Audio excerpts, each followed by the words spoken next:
was in the Arctic right before. What? Yeah. I just came back from Svalbard, which is Where's that? It's in the Arctic Circle, so it's like the last point that there is an inhabited like city. I mean, it's a town, a really tiny town, before you get to the North Pole. So it's like the only place that you can sort of set off in an expedition from the North Pole or to the North Pole.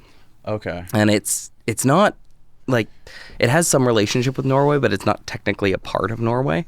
So you actually like cross out of the border of Norway to get to Svalbard. And there's like one tiny town there that's like mostly a coal mining town and scientific research, but like it's crazy. Like the sun never sets there. So whoa. Yeah. You meet any cool people there? Oh yeah, the town was dope. And you meet everybody within like the first 15 minutes that you're there because it's that tiny. Oh yeah. Shit. So like we were up there. I sort of convinced my buddies to go and do a marathon in Svalbard, which is like the northernmost marathon in the entire world, and it's the only one with polar bear guards. So they have like dudes with guns just like hanging out, and just in case like marathon runners get attacked by polar bears. Is it one of those marathons where they swim and run? Or just run? No, those exist. Yeah. But I just thought it'd be a one of a kind bachelor party for my buddy. So yeah, convinced him to come up to the Arctic Circle with me, and we did our best on the marathon. Nobody got eaten by a polar bear, which is that's nice. Awesome. I had a guy in here once that did one of those marathons. Also eaten by a polar bear? No, he they were in the where were they? He was swimming across that channel between Russia and Alaska. Can you do that? Yeah, he swam across it. There's like a little island in the middle. Yeah, I've heard about that. Isn't that like don't they call that like Tomorrow Island or Yesterday Island? Yes. Yep. It's like one of the only places in the world where I don't even like I've descended into the Twilight Zone even trying to figure out or to explain it. So it's like the day moves forward, but it doesn't move forward on that island for some reason. Is that the deal? I don't know what the exact time difference is, but like basically if you move from like this one part of land to this island that's I think less than a mile away, the time changes by like 8 hours or something crazy. Whoa. Or maybe 12 hours. I'm not sure, but it's like you're definitely in the next day. Yeah. Was there anybody there to greet him? Yeah, there were some people. There's like a small village of people that live there. Like a very few people live there. It's a very remote place, but apparently they get by. I mean, this is like one of the the sort of like dream projects is to like just go to literally the most remote places in the world and just see what people do there. What is the most remote place you've ever been? Remote's not really what you're going for, but yeah, I mean, I think maybe the Somali desert. Oh shit, okay. It certainly felt really remote. Svalbard, like in terms of like, you're just far away from any metropolitan city center.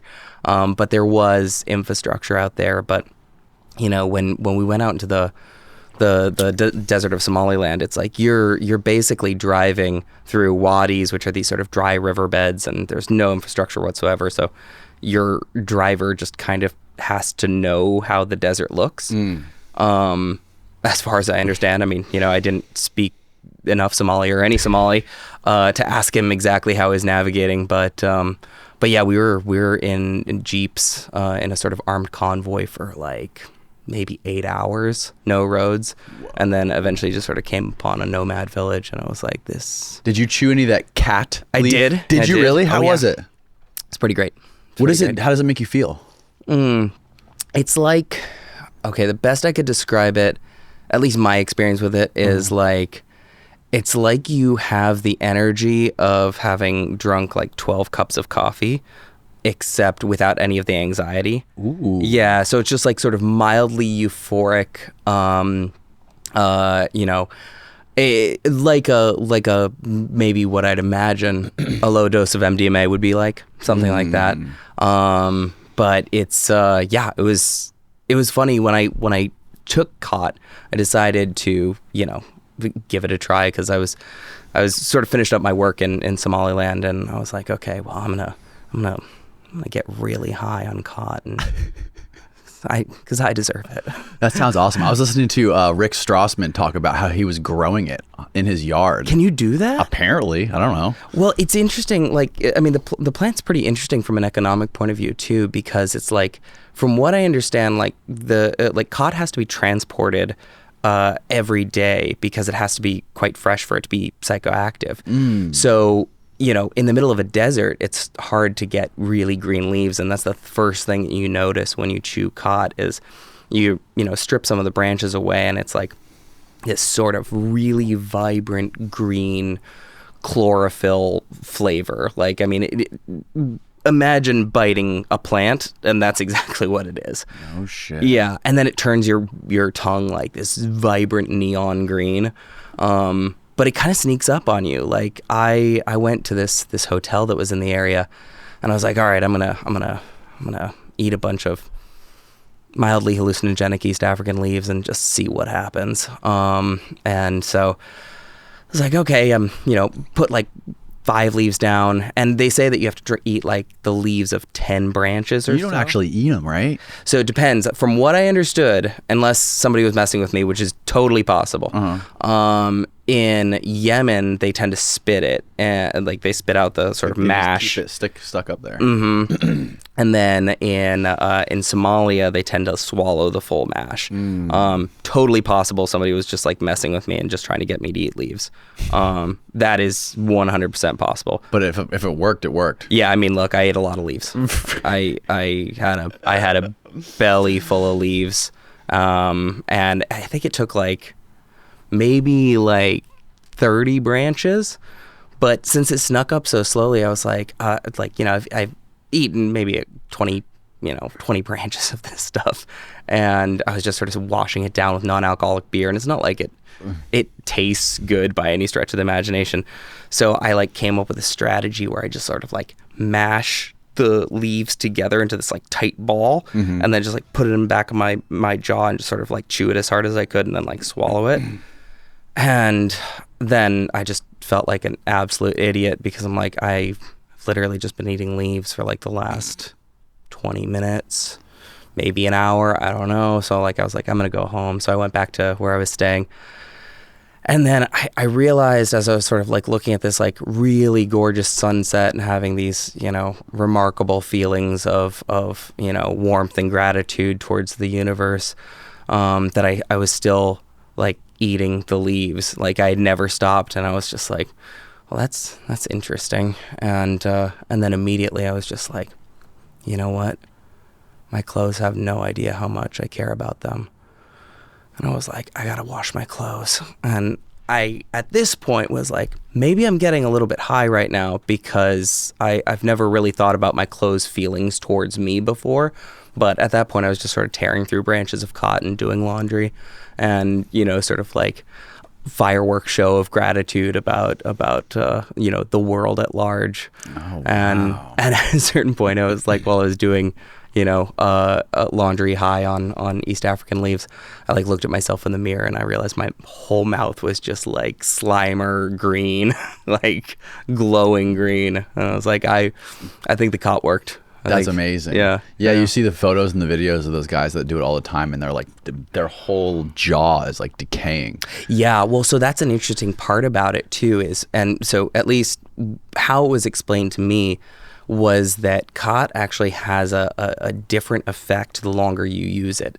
So you might start out with these sort of like, this rapturous, almost hallucinogenic experience. But then as you get addicted to it, it starts to be more of a sedative. So when you see KHAT shacks, and, in Somalia is the only place that I've really seen them, Somaliland, I should say, then, what you're essentially seeing is people like laying on these rattan mats, and, maybe they have like a bottle of water or like some tea next to them, but they look strung out as hell. And that was the exact opposite of my experience with it. My experience was it was like super energetic and effusive, and my mouth was green. I was essentially just like, you know, a 3-year-old just running around doing laundry and chewing on these leaves. I had a guy in here the other day who was trying to teach me all about this stuff, kratom. I guess I've heard about this. Yeah, there's bars that are dedicated to it right all around here. This is a Florida thing, right? I think so, yeah. Yeah, I had a hippie give that to me one time, and it was just weird, murky water. Yeah, I don't know what it is, but a lot of like recovering alcoholics and a lot of recovering opioid addicts sometimes use it, and I guess it helps them sort of like kick the alcohol or the pills they were taking before. Yeah, I've heard and it's about like, that. because it's like has a similar effect to alcohol, but this guy was also telling me that it has a very similar effect to Adderall.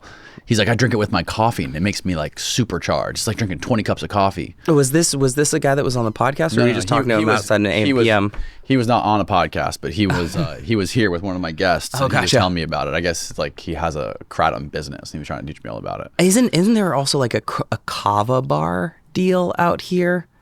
Kava, yeah, I think it's the same thing. Is it? I have no idea. I'm not sure. Because kava is from the South Pacific somewhere. I think it's like Kiribati is like one of the main places that they have it, and from what I understand anyway, it's like a root that used to be sort of like chewed up, and then you would like I think they had like kids that would like chew it up and then spit it out, and then you sort of drink this water out of shells. So as the drug would take effect, you'd like you'd be like, oh, I'm 2-3 shells in, and then suddenly be impermeable to pain. I have no idea. I've never tried it before. Yeah, it's interesting. I've never tried it either, but I'm gonna definitely try that kratom stuff. Yeah, anyways, so thanks for coming. Yeah. And tell people how you got into this journey of traveling all over the world to these non-existent states or nations. Yeah. I don't actually know the right word either. Like I should know about, like neutral zones, right? Or something like that. I would just say like unrecognized countries at this point. And after like studying it for 5 years, I was just like, I don't think I've gotten any further to like understanding. I did a bad job at research. Yeah. I should know more about this. But you started out working in intelligence? Yeah, briefly. How did you get into intelligence? This is super weird. I'm Eric Czuleger. Tell everybody who you are. I'm a writer. I'm an author, and I've got a book out today called "You Are Not Here: Travels Through Countries That Don't Exist." So basically, I spent a year. Hold the poster. Oh, yeah, the poster. Here it is. Yeah. Can people see it? Let's see. Yeah. Up a little bit. There you go. Perfect. Yeah. You Are Not Here: Travels Through Countries That Don't Exist. That's right. What is the picture? The picture was done by Arabuza of Apparat Studios in Kosovo, and it's kind of like an amalgamation of various landmarks in the 5 unrecognized nations that I went to. So down here we've got the Citadel, which is an old monument in the center of Erbil, which is the capital of Iraqi Kurdistan. We've got a MiG jet from Somaliland. This is some stuff from Kosovo. We got little bits from Liberland here. But yeah, that's cool. Yeah, we kind of wanted to go for like a Where's Waldo vibe. Okay, I like it. Very few people are going for the Where's Waldo vibe these days. Yeah. But yeah, I decided to write the book because I just kind of followed a really dumb question that I came across while I was working briefly as an intelligence analyst. I got that job in potentially one of the stranger ways that one gets a job. Basically, I had been a Peace Corps volunteer before, and I had always been a writer, so I was working mostly. Peace Corps volunteer? Yeah, Peace Corps Albania, 2011, Wow. 2013. Yeah, well, they sent me to northern Albania. I was in a small town called Bayram Suri. Shout out Bayram Suri. In the district of Tropoia. So like the claim to fame of that area is that like the bad guys in the movie Taken were from Tropoia. Okay. Yeah, and I mean it's a beautiful area in Albania, but it does have somewhat of a reputation for being the seat of more traditional Albanian culture. But also they've had an issue with organized crime there too, and so they decided they need to send American Peace Corps volunteers there to make sure that everybody stays nice and peaceful. Well, it's interesting you transitioned from that into not the CIA, but you worked for a contractor of the CIA, right? They weren't a contractor, no. So like what they were was a geopolitical forecasting company. So Like Stratfor? Yeah, just like them. Just like them.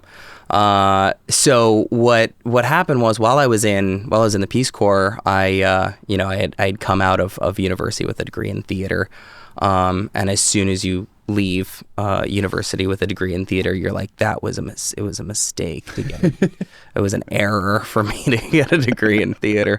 Like there are zero people out here, Zero crossover. Nobody wants me to do two contrasting monologues. Nobody wants to know about Shakespeare, so I should probably go and get some skills. And so I went to Albania, while I was there, I was still writing. I was producing plays that were going back to the States, and they were kind of like live blogs that were performed back in the States, and then the money would come over to Albania, and we'd started like a mobile library out there in Tripoia. But as I started doing more like nonfiction stuff, I was like also reading a lot more nonfiction, and so guys like Christopher Hedges and Sebastian Junger. And I read this one fantastic book about like big wave surfing called The Wave. I can't remember who it's by. Okay. Have you ever heard of it? No. Oh, it's awesome. And like I never, you're fairly starved for books in the Peace Corps. It's like the library has what the library has. So, What did you learn from the big wave surfing book? Well, it was, because I'm not a surfer. I'm pretty well an indoor child. And I found it like really engrossing, and I was sort of struck by this journalist who was following these big wave surfers who were basically taking their own lives in their own hands, and nobody could quite understand why they were doing this. It's like, if you're not successful on this 100-foot wave, like you'll either die or be injured greatly. And the book was largely about like, why do people take these tremendous risks? And what I found in that book was, that it was uniquely meaningful to them. And that the proximity to danger was inspiring and life affirming to not only to them as athletes, but to the community around them. And so as I was reading that, I was also reading, like I said, Christopher Hedges and Sebastian Junger, all these like incredible like geopolitical writers and war correspondents. And I was thinking that like, well, journalism felt, especially international journalism, seemed a lot like the sort of like big wave surfing of writing. Yeah. It's like, and also I was sort of coming into a time where I was thinking like, I have a certain amount of skills, and in this sort of like weird Venn diagram of like, wanting to go to places that are a bit more unusual, being decent at putting a sentence together, and being interested in history. It's like, how can I be the most useful writer possible? And I didn't think that writing an American realist play was going to be the most useful thing for me to do with my skills. So I was like, okay, well, I want to start being an international journalist. And so I basically knocked on the doors of a bunch of journalists, and I was like, how do you do this? Like, how does one do any of this? And who'd you talk to?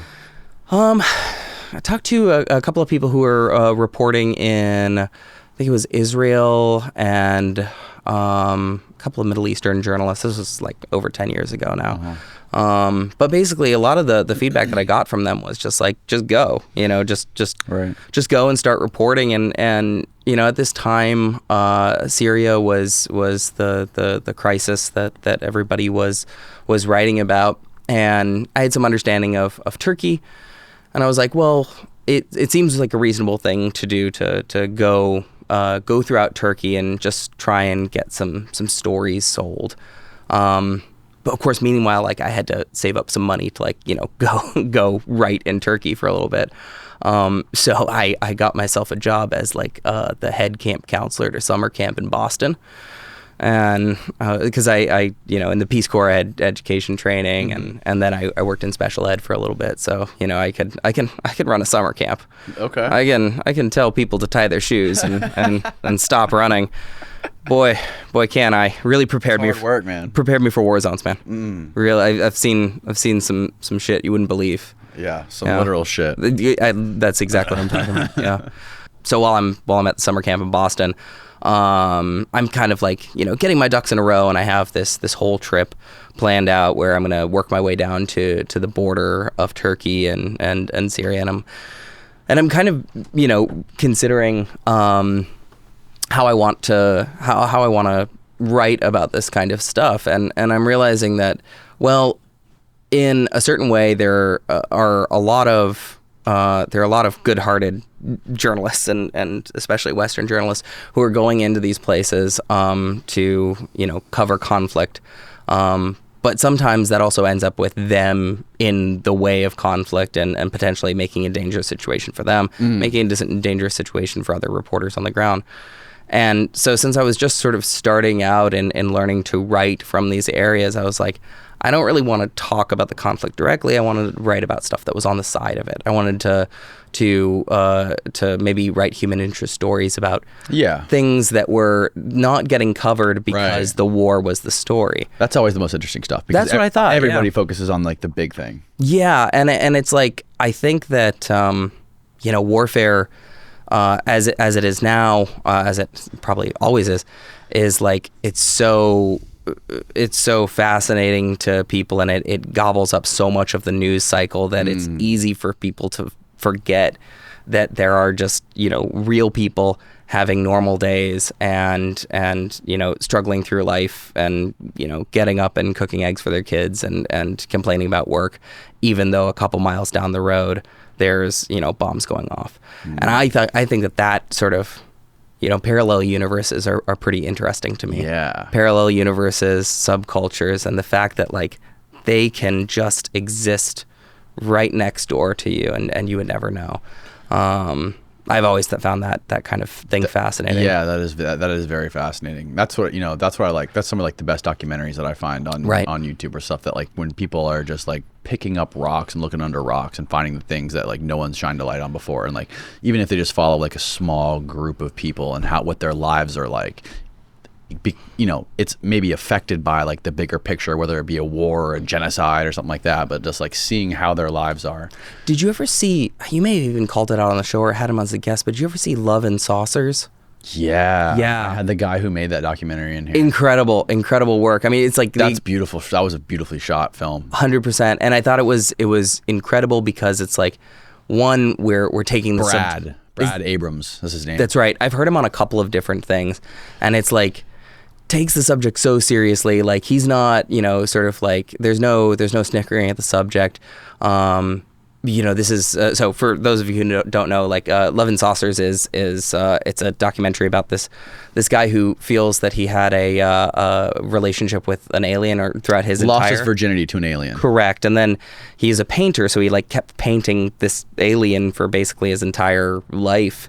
And does he live in like Brooklyn or something? Yeah, in Brooklyn. Yeah. And so it was like, I don't know if it's Brooklyn, but it's somewhere around there. Yeah. So then it was like his first art show, and like, these are the neighbors that you pass in the street every day. Like people are quietly involved in their own galaxies, and it's amazing. If you ask the right question, you can turn the key and suddenly like be involved in that. So that has always been like, these are the best stories as far as I'm concerned. That's one of those things that that I think about too, is like that guy truly believed that happened to him. Yeah. Like if you watch that movie, right. It's like a 30-minute movie.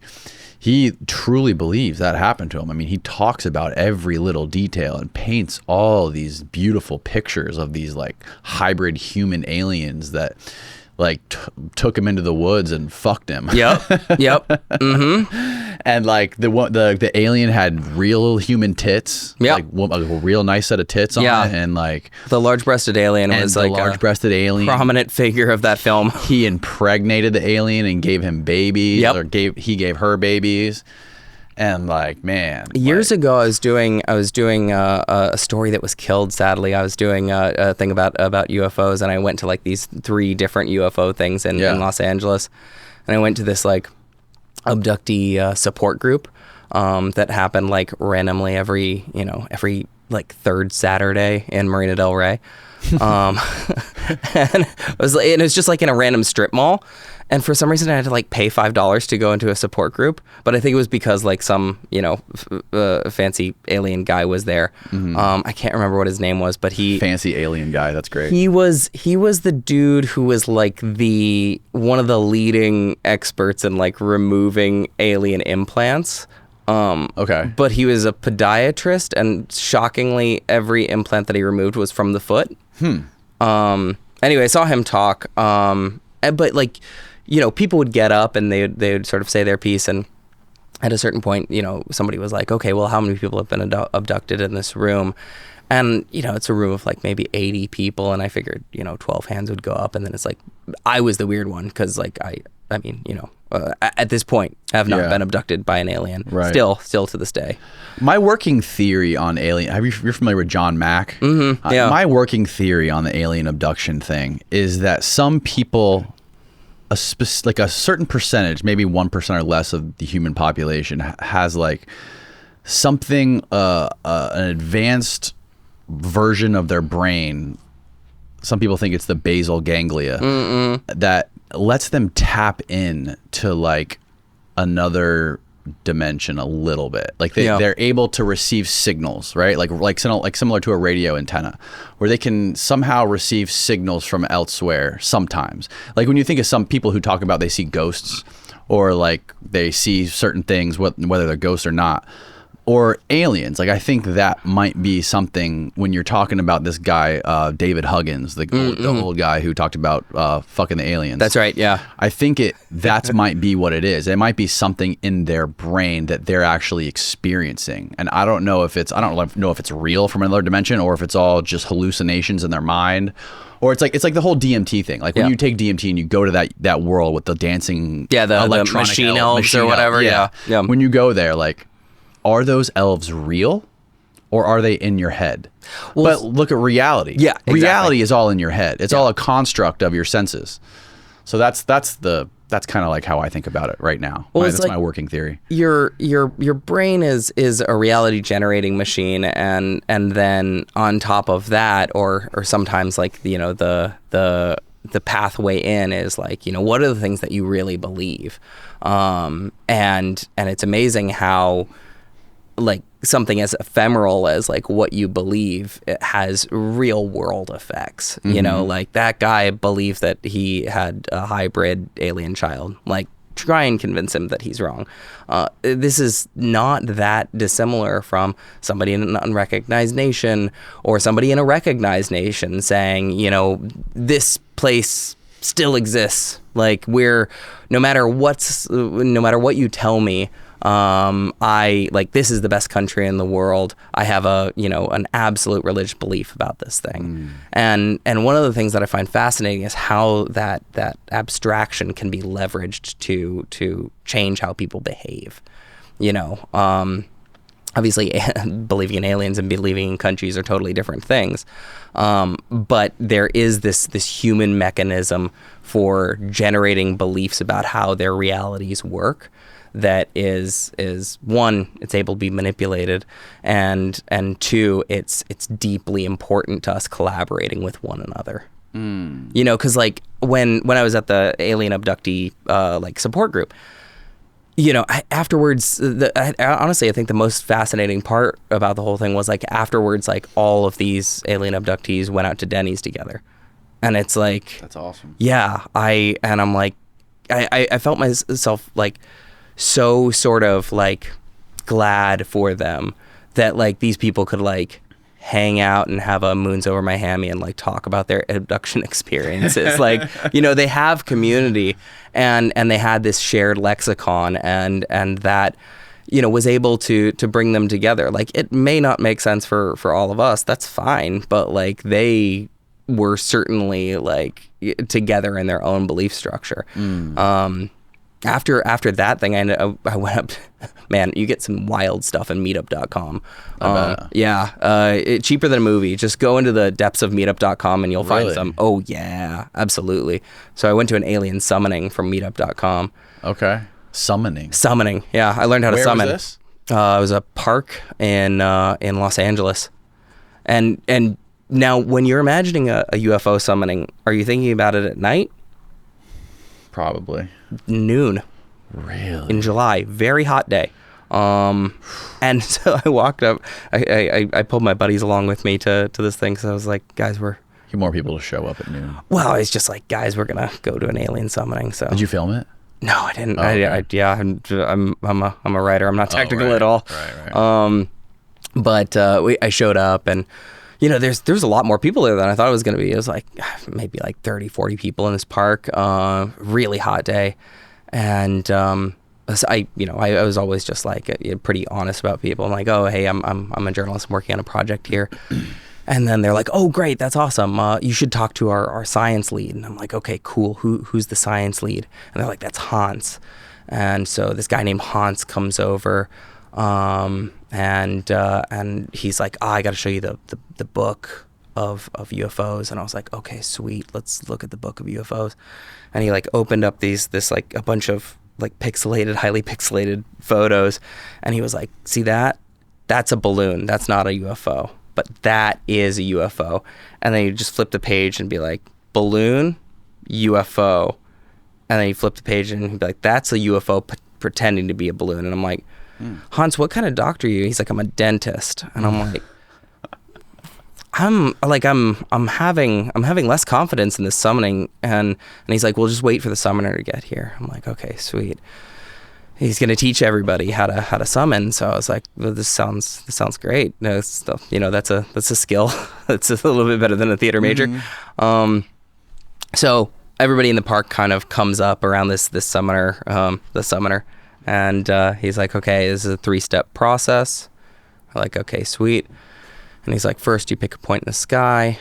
Everybody just, 40, 30 people just like in the middle of a park in July, just like looking at the sky. And he's like, okay, now telepathically bring aliens to you.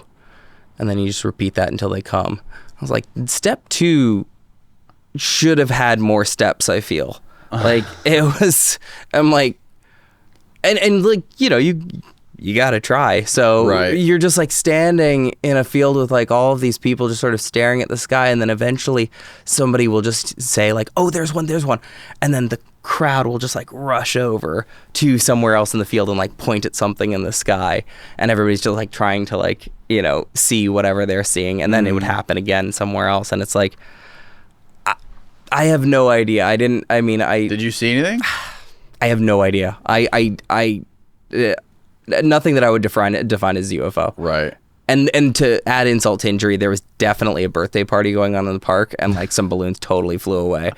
And I was like, realized that had happened. I'm like, I think it's probably time to go home from the summoning. Yeah. But it's like, convince those people that they're wrong. Like, no, they're like, that's their, clearly it's their community, and it's also something that they feel passionate about, and it gives them some kind of place and understanding in the universe, right?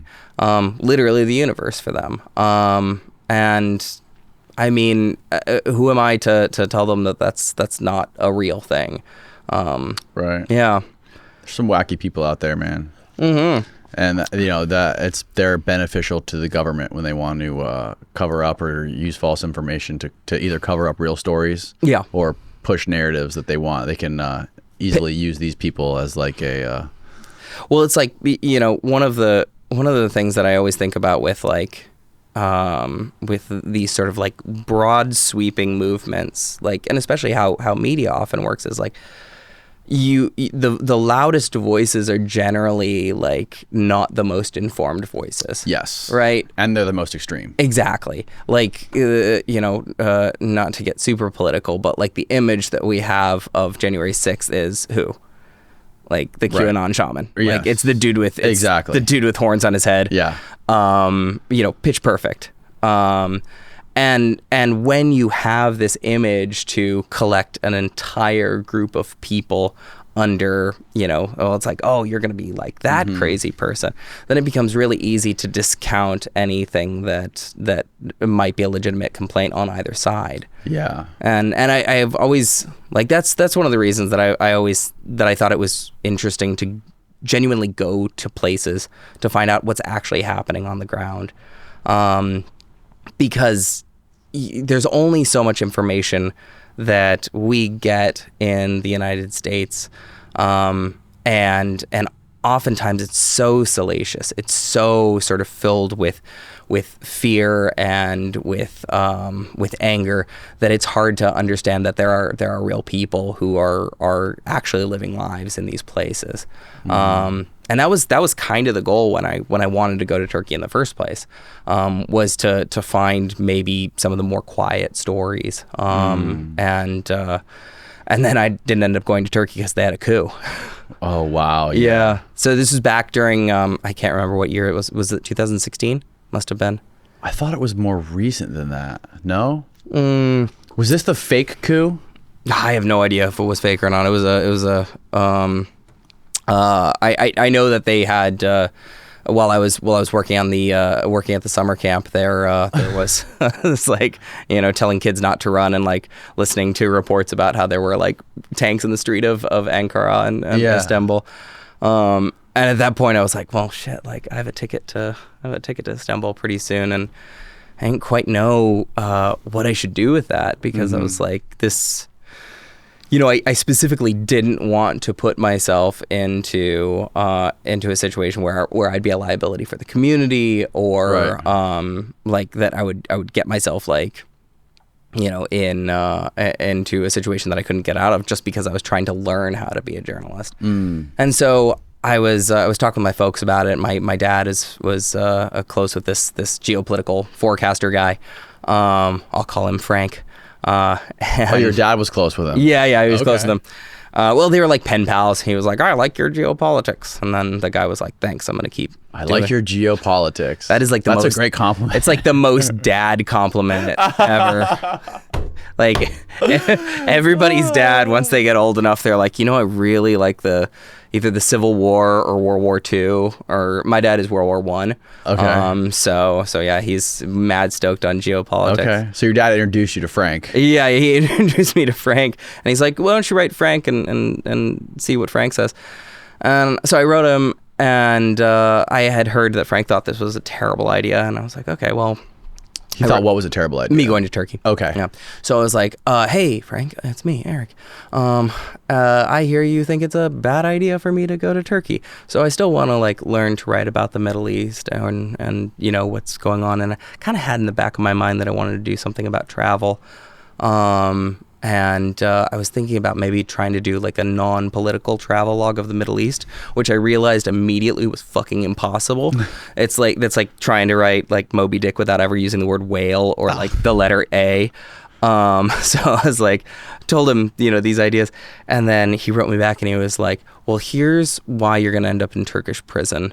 And you're not going to make it. And I'm like, oh, well, okay, well, if you look back to my first letter, I said, what should I do? Mm-hmm. And then Frank was like, okay, go to Lebanon and I'll coach you. And I was like, okay, I mean, I don't know what that means. I've never met this old man. But sure, yeah, I'll buy a plane ticket to Lebanon and have this old man coach me. Mm-hmm. Why not? So I bought a plane ticket with my summer camp money to go to Beirut, and I was there for like a month. And so I was like, got to Beirut, to my hostel, and I was like starting to freelance stories, and I emailed Frank and I was like, hey, I'm here. What do I do? And he's like, okay, well, you got to go meet this man. and he'll send a car for you. And I was like, okay, Wow. great. This guy was connected. Yeah, I mean, maybe it seemed like it. I was just, an eager beaver with a laptop.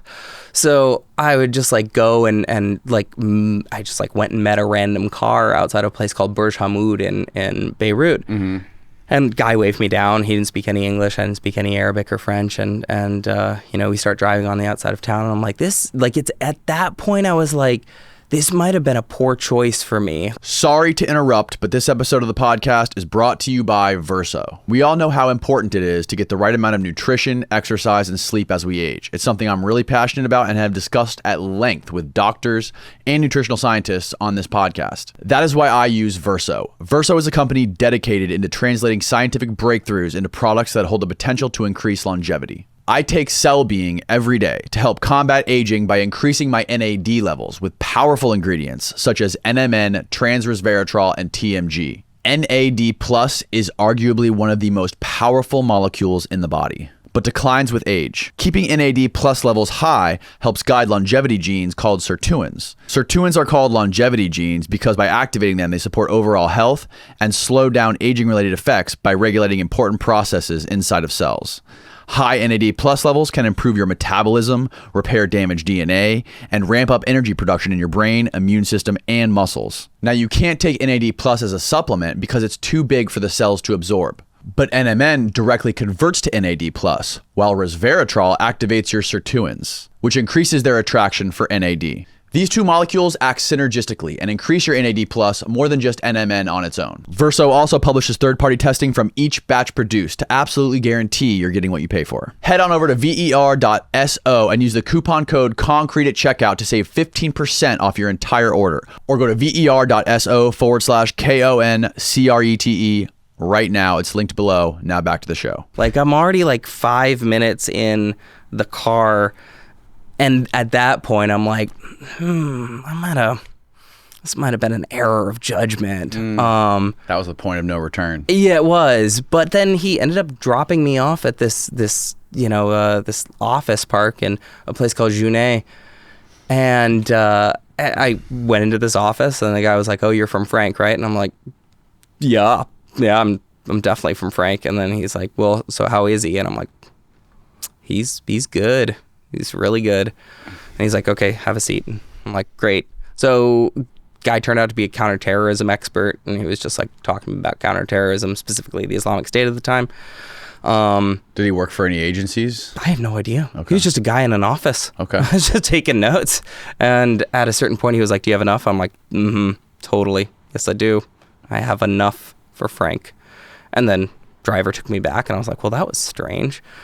And then the next day, like not the next day, probably like a week later, I went to go meet like a political scientist at the American University of Beirut. And sort of same thing happened. How's Frank? He's good. How's his wife? I'm like, I didn't know he had a wife, but she's great. She's doing good. So chatted with him for a long time. And then the final interview was a guy who identified himself as a Lebanese general. Still have no idea. And we talked about the Islamic State for a bit. And then he kind of sent me on my way. And then I was like, well, this was a strange trip through Beirut. And, I got some articles published, met some good people. And eventually I was like, hey, I want to keep like learning about this stuff and writing about this stuff. So like, what do I do now? And Frank was like, okay, well, I'm gonna train you to be a geopolitical forecaster. And so you're gonna go through my training. I was like, cool. And then, I got an email that day. I was like, intelligence analyst position. Ooh, intelligence analyst. I know. Which tells you, like, I would be the worst spy because immediately as soon as I got that email, I was like, you know what I am? Hey, Mom, guess what? You know who's an intelligence analyst? Don't tell anybody. Yeah, right. But I mean, ultimately, like what the work sort of boiled down to was like being a really advanced news reader, right? So he sort of trained us to have this working model of the world, and you break that down into whatever the constraints and imperatives of major nation states are. And by major, I mean the people who sort of wield the dominant economic, military, social media powers, right? And so every nation has a certain amount of imperatives, things they have to do, things that they're forced to do, and then they're constrained by certain things. So, I mean, using the United States as an example, it's like, well, the imperative is to maintain the ability to project power across the Atlantic and the Pacific simultaneously. Constraint might be something like dwindling middle class. So economically, we might not be able to support that power projection over a certain amount of time. And so you can start to look at how a nation will behave based upon what their imperatives are and what their constraints might be. And what that ends up making is a model of the world where you have, as he termed them, fault lines and flashpoints. So certain areas of the world where there might be this tectonic shift of power, where there are these areas that if something is going to change the power relationships in the world, a flashpoint, it will happen there. So an example of this might be, the Bab al-Mandab, which is near the Gulf of Aden. So this is a big power corridor that it's where I think it's, last I heard it was like 60% of the world's oil travels through to the Red Sea. So yeah, huge, like important choke point for energy. So you're talking about like countries' ambitions and what they're trying to do and what the downside of that ambition is. So like an example would that like if you relate that to America, us spending trillions of dollars on the military, and the dwindling middle class is what takes the downside of that. Like we have roads with potholes, but we're spending $16 trillion a year on the military.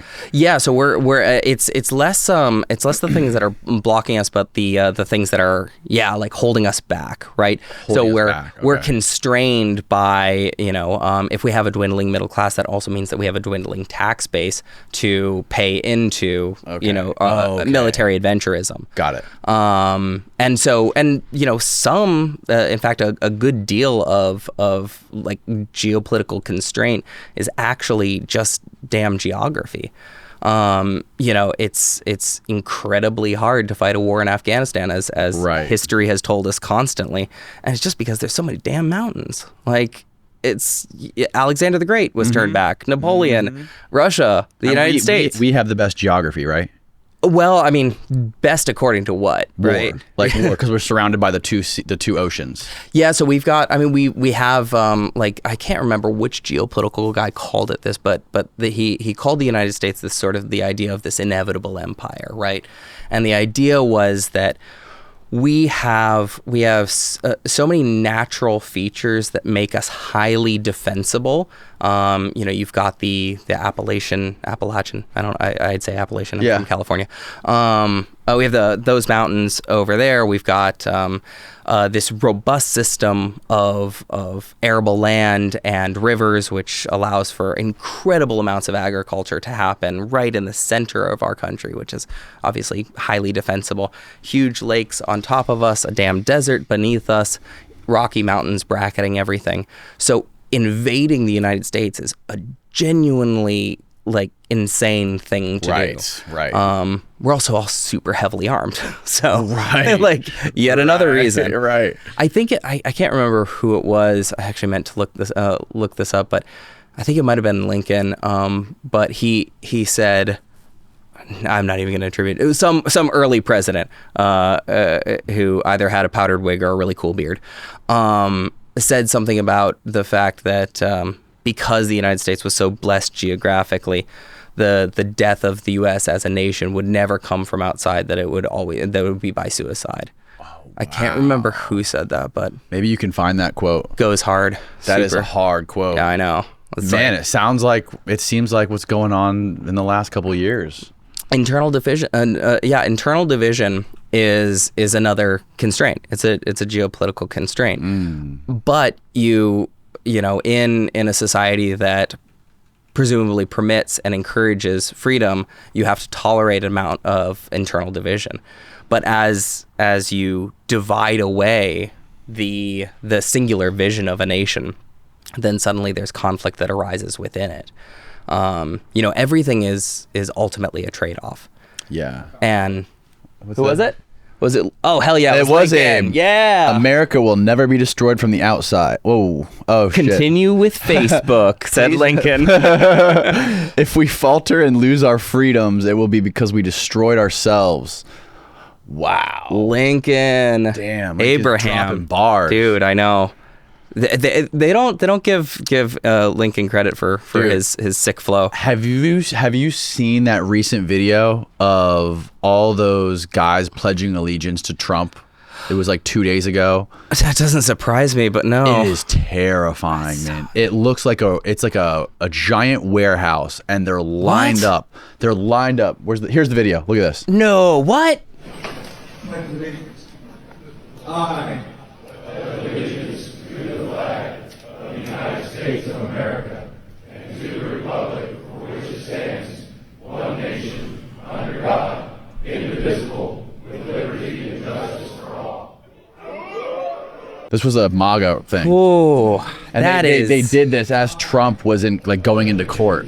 What I have questions about this warehouse. Like, where's the warehouse? Close out of it, see if you can find some more context on the tweet. I'm just like, is there like a Kmart next door? Yeah, maybe. I can't read it. It's too small. But yeah, man, that's fucking crazy. That's but this is exactly the thing that like I find so fascinating about the idea of nationalism, because nationalism is this huge abstraction, and you know what your nation is something that's collectively generated by the people within the nation, right? Like, how you believe about whatever America is somehow gels with how every other American thinks about America, and that creates the picture of our country, right? It's something that we're all generating together. Mm-hmm. But when you have such radically different visions of what that is, then suddenly you can see a bifurcation of the nation. Or you can even see, sometimes they use the term a Balkanization in reference to the Balkans, right? Where it's like it's almost a shattering into various person groups, right? Because people are aligning with whoever they feel their affinity group is. And I mean, you know, the thing that I find fascinating, terrifying about this is that it's verging on a religious belief. Yes. Like, this is a religious belief. Yes. And I think that people need to continually check themselves as like, is my belief well-founded, or is it a religious one? And the best sort of like rule of thumb for religious beliefs has always been, to me anyway, do I know what information could be provided to me that would make me change my mind? Right? So if I say, you know, I believe in gravity, you know, I use it every day, haven't floated once. Yeah. Like, I mean, pretty convinced. But if, you know, somebody is to come floating over to me and be like, gravity's bullshit, man, I'd be like, this is pretty compelling. Yeah. Like, yeah, dude. So it's like, you can have certainty to a certain extent, but at the point that you're saying, no, absolutely not to these facts, right, absolutely not to reality on the ground, then you have a religious belief. Then the thing that's powering you is faith and your own personal identity. Mm-hmm. Your own personal identity is so involved in what you think that you can be manipulated dramatically. What was the quote you said? You said, the number one revolutionary in the revolution becomes the staunchest conservative the day after the revolution. That's right, yeah. Because now they own the state. Right, yeah. And it's like people and I think that there's this sort of romanticized idea of revolution in that respect too. It's like, and you know, there's the sort of musical theater version of you know, dude waving a flag and right, you know, then suddenly everybody's equal. But the question is, equal according to who, right? So the revolutionary, the day after the revolution, now controls what equality is. Now they control what freedom is. They're controlling what the abstraction is. And so if we're all going to agree on this consensus reality, how are we going to generate that consensus? And that's ultimately what statecraft is about. Is I don't know if definitely not Lincoln, but somebody said I can't just keep leaning on Lincoln this whole time. But somebody said that statecraft is all about, it's the generation of consent by the governed, right? And so there's a lot of ways to generate consent amongst the governed. Like right now, we're the governed, in the United States anyway. So somebody can come in this room and put a gun to our heads and make us participate in a phony voting, charade. Mm-hmm. Cool. Do they have our consent? Well, yeah, I don't want to get shot. Right. Yeah, super, you do have my consent. Yeah. Another way to do it, and the way that at least we in the United States have settled upon doing it, is through representative government. And representative government is how we go about, doing the tasks of governance, which is identifying problems, creating paths to solving those problems, and then enacting those solutions, right? Mm-hmm. But the belief in the United States is that if we sort of crowdsource the idea for how best to move forward as a nation, then we'll come up with not only a better solution, but it will be fully supported by everybody who gave their opinion on that thing. Now, that's the ideal version of it. Whether it works that way or not, who knows? Mm-hmm. Some of the most successful countries, monetarily and military power-wise right now are certainly not democracies. Right. They're autocracies. Right. Yeah. Andy Bustamante explained this to me beautifully in this this diagram he calls the creation of a state pyramid, where he says the foundational explain level. that. So he says the foundation of the pyramid, the bottom level of the pyramid, is individualism. And that's basically whatever I hunt, I eat. Every man for himself. Yeah. The second level is tribalism. And that's where 4, 8, or 12 of us were a tribe. I may be a good hunter. You may be a good gatherer. I go out and hunt the food. You have your garden, and we share in our resources, right? I can't go into your house, club you over the head, and drag your wife out, because we have these rules, right? Because we're a little tribe. So we've given up certain freedoms, right? I can't just go take your wife. Above that is the creation of a state, where there's a governing body or people that you elect to basically run this nation or state or whatever. And that could be a collection of resources like taxes so you have clean water, you have food that's safe to eat, you have electricity. And basically what he was getting at is that we have to be okay with giving up certain freedoms. Yeah. For everything that we have. And we were talking about, the context of the conversation started out talking about Snowden and talking about like privacy and stuff like that. He's like, I'm willing to his position on this, which I'm kind of coming around to, but I don't know what I feel about it. He said that he was okay with the government looking at the porn that I watch, or like looking at my browser history, if it's going to keep us safe from terrorists. Yeah. Yeah, I mean, this is I think the sometimes called like the neo-Hobbesian point of view, right? So the whole Hobbes thing is like, man is in his natural state is this sort of feral creature that just loves to kill and rape, and and then as we sort of ascend this pyramid, things get better because we are able to sublimate these natural tendencies towards violence into the state. We give the state the monopoly on violence so that we can have order, right? And that certainly makes sense. But it's kind of like the who watches the Watchmen type of thing, right? Yeah. And it's like how much transparency, one, do you want, and two, are you comfortable with? Mm-hmm. Yeah, I think one of the things he said was he asked me if I had kids, and I was like, yeah. He's like, do you tell your kids everything you do? I've heard that before. Yeah, yeah. I was like, no. He's like, yeah, because you're trying to protect them. Right. But now that I have like the ability to like watch it and listen to it, and I'm like, it's not the government's job to be my parent, right? Right. It's supposed to be for the people, by the people. Like they're supposed to be the servants to us. Yeah. I mean, that's certainly the abstraction, right? Yes. Like that's like, it's like, I'm sure you've probably seen a video of somebody on YouTube being, yelling at a cop being like, I pay your salary. How well does that go? Right. You know, I don't imagine it ever goes good. It rarely, at no point is the police officer who's the sort of like emissary of the state at that point. Right. Like, oh man, sorry about that. Yeah. Right. Like, yes, that person certainly believes that, but in point of fact, is that actually happening?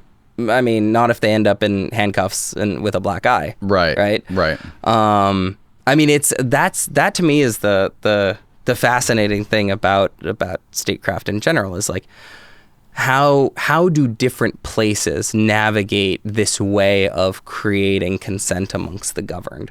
Because it's a cultural issue, it's a geographic issue, it's a historical issue.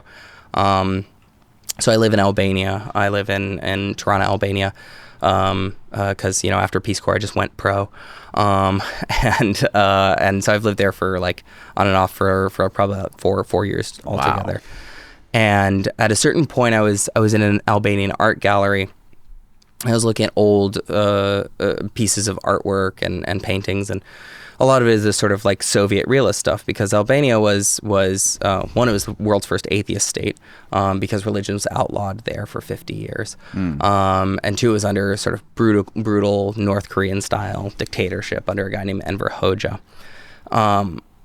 But one of the things that I found really interesting was in a lot of the Albanian paintings, most of the Albanian paintings, the people with rifles were never painted pointing their rifles up. They were always painted pointing them either straight or down. And I started thinking about that, and because I think of, Western statues and artwork that I've seen in the United States, and then I realized, well, Albania's a mountainous country. People weren't pointing their rifles up, they were pointing their rifles down when they were defending against the Ottoman Empire. Oh, wow. And so the geography determined a lot about how the governmental structure ended up, the geography and the culture. Even though the Balkan Peninsula is sort of full of all of these Slavic languages and Slavic people, Albanians are not Slavic. Their language is not Slavic. It forms its own branch of the Indo-European language tree. And they're also surrounded by mountains. So isolationism seemed to be this way of generating consent amongst the governed there, because they were already not only geographically isolated, but they're culturally isolated. And so in the United States, we have, this sort of frontier culture, because for the dominant part of our history, we were moving west until we ran out of west to move, right? So the geography determined who ended up being most successful, and then who ended up generating the culture that was propagated throughout our country, right? Interesting. You can tell a lot about a country based upon the people that are their heroes. I mean, who are some American heroes? Like when you think about like the people that individuals point to and say, it's like, oh, that's an American hero right there. Right. Probably people with guns. Yeah. Either that or people who are like, it's like, people who are leading freedom movements. Martin Luther King Jr. Right. Martin. Yep. John Wayne. I was going to say John Wayne. Yeah. I feel like he's the main one. Right. Yeah.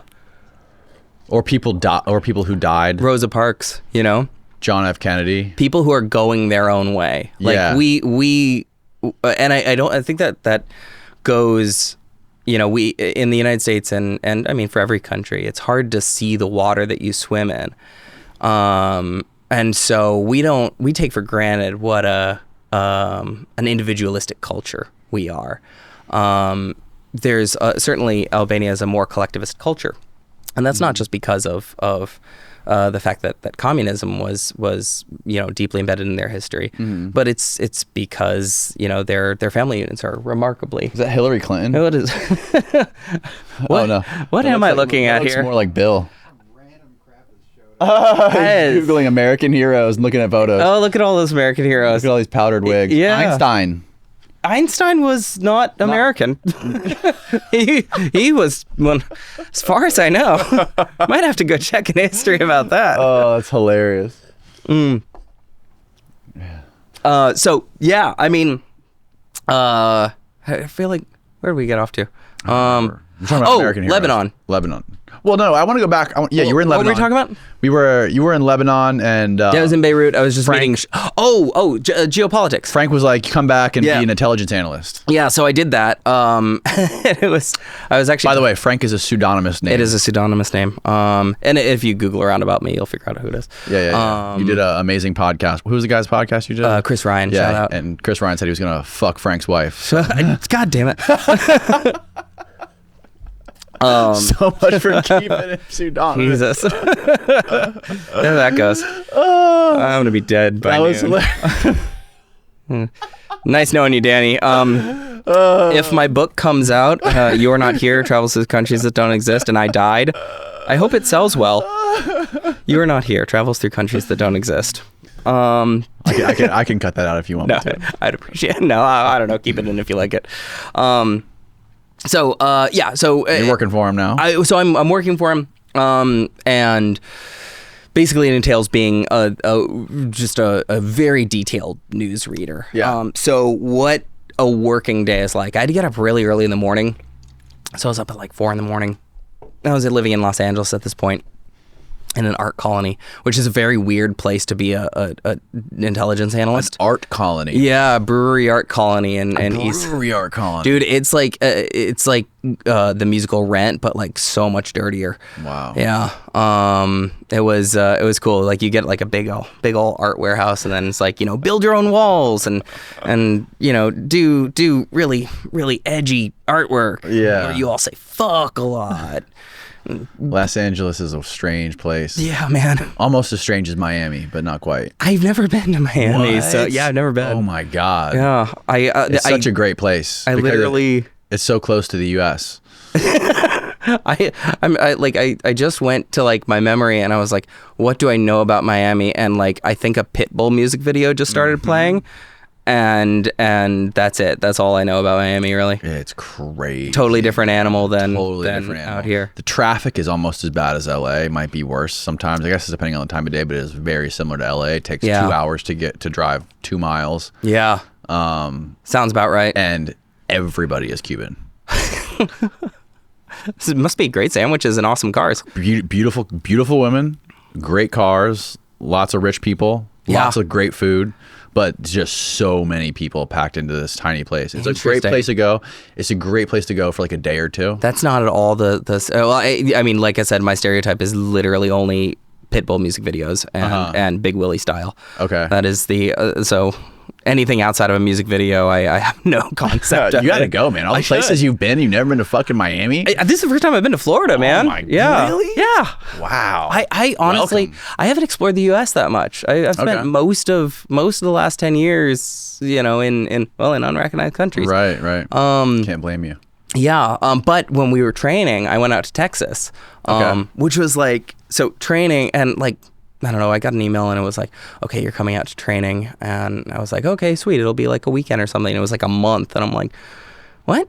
And like, it was like it was 3 other people that I was training with, to be an analyst. I feel like I should do this the entire time. I mean, honestly. Air quotes? Yeah, air quotes. I was a very, very advanced news reader and future guesser. But learned a lot, though. I mean, fascinating work. Yeah. But like we were, me and 3 other strangers who turned out to be amazing. Shout out to Cheyenne, Xander, and Lawrence. Great people. So like we stayed in this like house in like suburbia outside of Austin. And every day we were just sort of like power learned geopolitics and like had to like read through this huge book about World War II. And then, we'd go over to Frank's ranch and he'd like hold globes at us and be like, this is the Philippines. And we're like, oh, cool. And he's like, well, it's a bayonet going into China. And like then tell us like all of the history of the Philippines and what America's geopolitical positioning around the Philippines was, and we were just like trying to pack as much geopolitical knowledge into our heads as possible. And each one of us kind of got some area of the world to look at, right? And so the goal of that was to take as much open source information about that area, so publicly available information, and try to determine, based upon the constraints and imperatives of that country, what might happen, what they might want to do strategically, or what might occur to them, right? So Okay. After 2 whole weeks of learning about geopolitics, I was like, my tinfoil hat was like firmly on, and I was like looking at Belarus and just dreaming about Alexander Lukashenko. At a certain point, I was just like, Alexander Lukashenko doesn't think about me nearly as much as I think about him, which is a shame. And I was like, oh, okay, so it's like Russia and Belarus. They're like, right now anyway, they're like having this sort of weird war of words. Like I think Belarus was saying, you're using us as a 10 million person human shield against invasion from NATO countries and stuff like that. And then or Russia was like, shut up, or something. I can't remember that's the exact quote. Right. Vladimir Putin, shut up. And so I was like, talking to Frank about this, and he's like, well, like, what do you think is going to happen? I'm like, are they going to fight or whatever? He's like, no. I'm like, well, why aren't they? And he's like, research it until you find out why. And I was like, what? Okay. And so just kept reading more and more, and then you find out that like the energy infrastructure of Belarus is like completely indivisible from Russian energy infrastructure. There's oil there, but it's unproven, so it'd take years and years for them to actually get that oil out of the ground. So the constraint is they certainly can't break away from Russia. They can't have a war with Russia. So why are they having this public war of words? And at that point, that's when real analysis happens, is you're looking at what is actually going on when you know what the constraints and imperatives are. Okay. And so that was kind of the training area for me. It was just like, write up a report about Belarus. So I wrote what was going on? What did you figure out? I don't remember, actually. Oh, okay. Nothing. Yeah. And that's the other great thing about one of the wonderful things about learning about geopolitical analysis is like most of the time the world is not burning down. Mm-hmm. Like most of the things don't mean a lot. I had the best example of this was one day a colleague of mine sent me an article about I think it was Tajikistan, and some guy had blown up in Tajikistan, and she was like, what do you think of this? So it was like 1-line email, and I was like, okay. So I started researching Tajikistan. I was researching it for a week, and then I was like, okay, well, is there some relationship with the Taliban? Is that happening? Are they going through the Wakhan corridor? Like, was it a bomb maker? And then it turned out it was like a science teacher who accidentally blew himself up. Like and it's like, yeah, sometimes people just accidentally blow themselves up. Sometimes stuff just isn't that important, and sometimes things are totally geopolitically irrelevant. Right. And depending on how you look at the world, that can either be very comforting or very not, because it could mean that nothing is significant and you shouldn't worry about anything, or it could mean that the most mundane thing is deeply significant and you should worry about everything. Right. So I mean, for me anyway, at that time when I was doing that work, I was the opposite. So as I was doing that work, and in the book, I start out the book writing about this time that I was analyzing an Islamic State beheading video. Mm-hmm. And I was trying to sort of like impress the boss. Why are you analyzing that video? So that video was it had cropped up at some point. I think it came out in the Islamic State magazine. I think it was called Dabak. Mm-hmm. But if it's just a regular video, them sort of talking about the normal stuff, then it's probably geopolitically irrelevant and you can kind of toss it. But this one specifically was in Farsi. So it wasn't in Arabic. And the people who were being beheaded were in the uniforms anyway of the popular mobilization units, who are Shia-backed or Iran-backed Shia militias that operate in Iraq. And so I was watching the video to see if there was a way of determining that this was definitely an Islamic State message to Tehran, right? And as I was watching this thing, and realizing that I was finding myself becoming more and more paranoid and liking the world a whole lot less the more I studied warfare. I mean, go figure.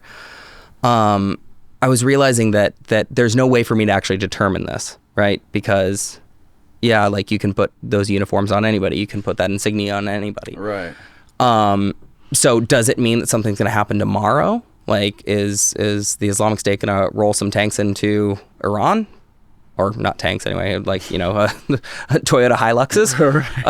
Like, are they gonna do that? Like, probably not. But it was like, that was the only thing that I had to analyze that day. And, you get on these cryptic phone calls and they're like, what do you have? And you have to like spit out this brief without like stumbling on a single word. And by the end of my brief, they were like, nope, that's irrelevant. Don't worry about it. So like I had, in my art colony in Los Angeles, I'd spent the morning like watching beheading videos, and it wasn't even 7 a.m. yet. Oh, like God. my coffee shop wasn't even open yet. Before you had your coffee, yeah, people's heads get cut off. Yeah. And so like, I was like, and I remember like looking at, cause I definitely had like I leaned into the stereotype, like I had a yarn wall in my room. It never really got to yarn wall status. I bought yarn, but I never like put anything up that was like too arts and craftsy for me. I know it. I wish I had a picture of that. Yeah, like I was looking at all the maps on the wall, and I'd done a lot of traveling before, and I love traveling, and I like liking the world. And I realized as I was looking at now, after, a couple of months of just researching how the world was tearing itself apart, that I really not only didn't like the world, but I was pretty afraid of it. And that was not a great headspace to be in. And at the same time, I was also like the worst person to sit next to at a bar, because I'd just be like, oh, did you hear about these missiles? Like... You know about the range of that missile? Mm-hmm. You ever hear about this World War I treaty? It's like that. Nobody wants to sit next to that guy at a bar. Right. So like, I had to make a change. And fortunately, I got fired like a month later. So but while I was looking into the Middle East, especially the Islamic State at the time, the Kurds in Iraqi Kurdistan were this enormous force in beating back the Islamic State out of northeastern Iraq. Right. And so they were using this political capital that they had at the time, so this was in 2017, in order to launch a referendum on independence from Baghdad, right? And so I had been reading about this area constantly, and of all of the stories that you read in the news, it's so rare that you find one where you're like hopeful about it. And it's like, and it's exciting, where you're like, this is an independence movement. Not only is it an independence movement, but it's one that's done through basically democratic means. Like it's a new country that could potentially vote itself into existence. Right. And so as I started researching it, I was like, and as I was done watching beheading videos, I was like, because anytime you lose your job, you're like, oh man, well, if I could do anything in the world, what would I do? And I was like, I want to go see the referendum on independence in Erbil in Iraqi Kurdistan. And so like I Googled jobs in Iraqi Kurdistan, and I found a job as a third grade teacher. And so like 2 weeks later, had a ticket to northern Iraq. Oh shit. Yeah. Teaching what, English? I was basically 3rd and 4th grade. In the book, I call it the Kurdistan International School, but it's a Lebanese school system called Sabas. And they, put me up, gave me an apartment, and and paid me okay for the area. Wow. But it was third grade, 4th grade, social studies, homeroom, and English. By yourself? Yeah. Jesus. I mean, there were other international teachers at the school, but yeah, just went out there, and that was like a great way to basically start trying to figure out about trying to start writing about things where it wasn't the world tearing itself apart. It was actually new things being created. But of course, that didn't actually end up happening for the Kurds in Iraqi Kurdistan. So while I was there, I was obviously teaching, but I was also meeting other journalists and talking to NGO workers. Made great friends with some of the locals, and was watching and waiting as this vote for independence was happening. And it's amazing how the city Erbil started to feel as it got closer to this vote, because there was so much uncertainty in the air. The larger regional powers did not want, and still do not want, this independent Kurdish region. And the reason for that is because the Kurds are the largest stateless group of people in the world. So there are about 35 million Kurds. They're spread across in one sort of unbroken band across from the Zagros Mountains in Iran and Iraq, all the way down to Syria and through a large portion of Turkey. Yeah. Oh, okay. That's a big Wikipedia version of the Kurdish nationalism. Yeah. And so, yeah, the notable Kurdish dynasties, shout out to Saladin the Great. He was the leader of the Ayyubid dynasty. So where did they come from? They were a nomadic person group that was I mean, they're originally from the Zagros Mountains area. Right. Mm-hmm. But why? So what did the word Kurd come from? So I've heard that, and sometimes, like, I don't know if this is just like a general reading of it. I've heard that it relates to tent dwellers, so nomadic tribespeople. Okay. But I didn't include that specifically in my book because I couldn't confirm it.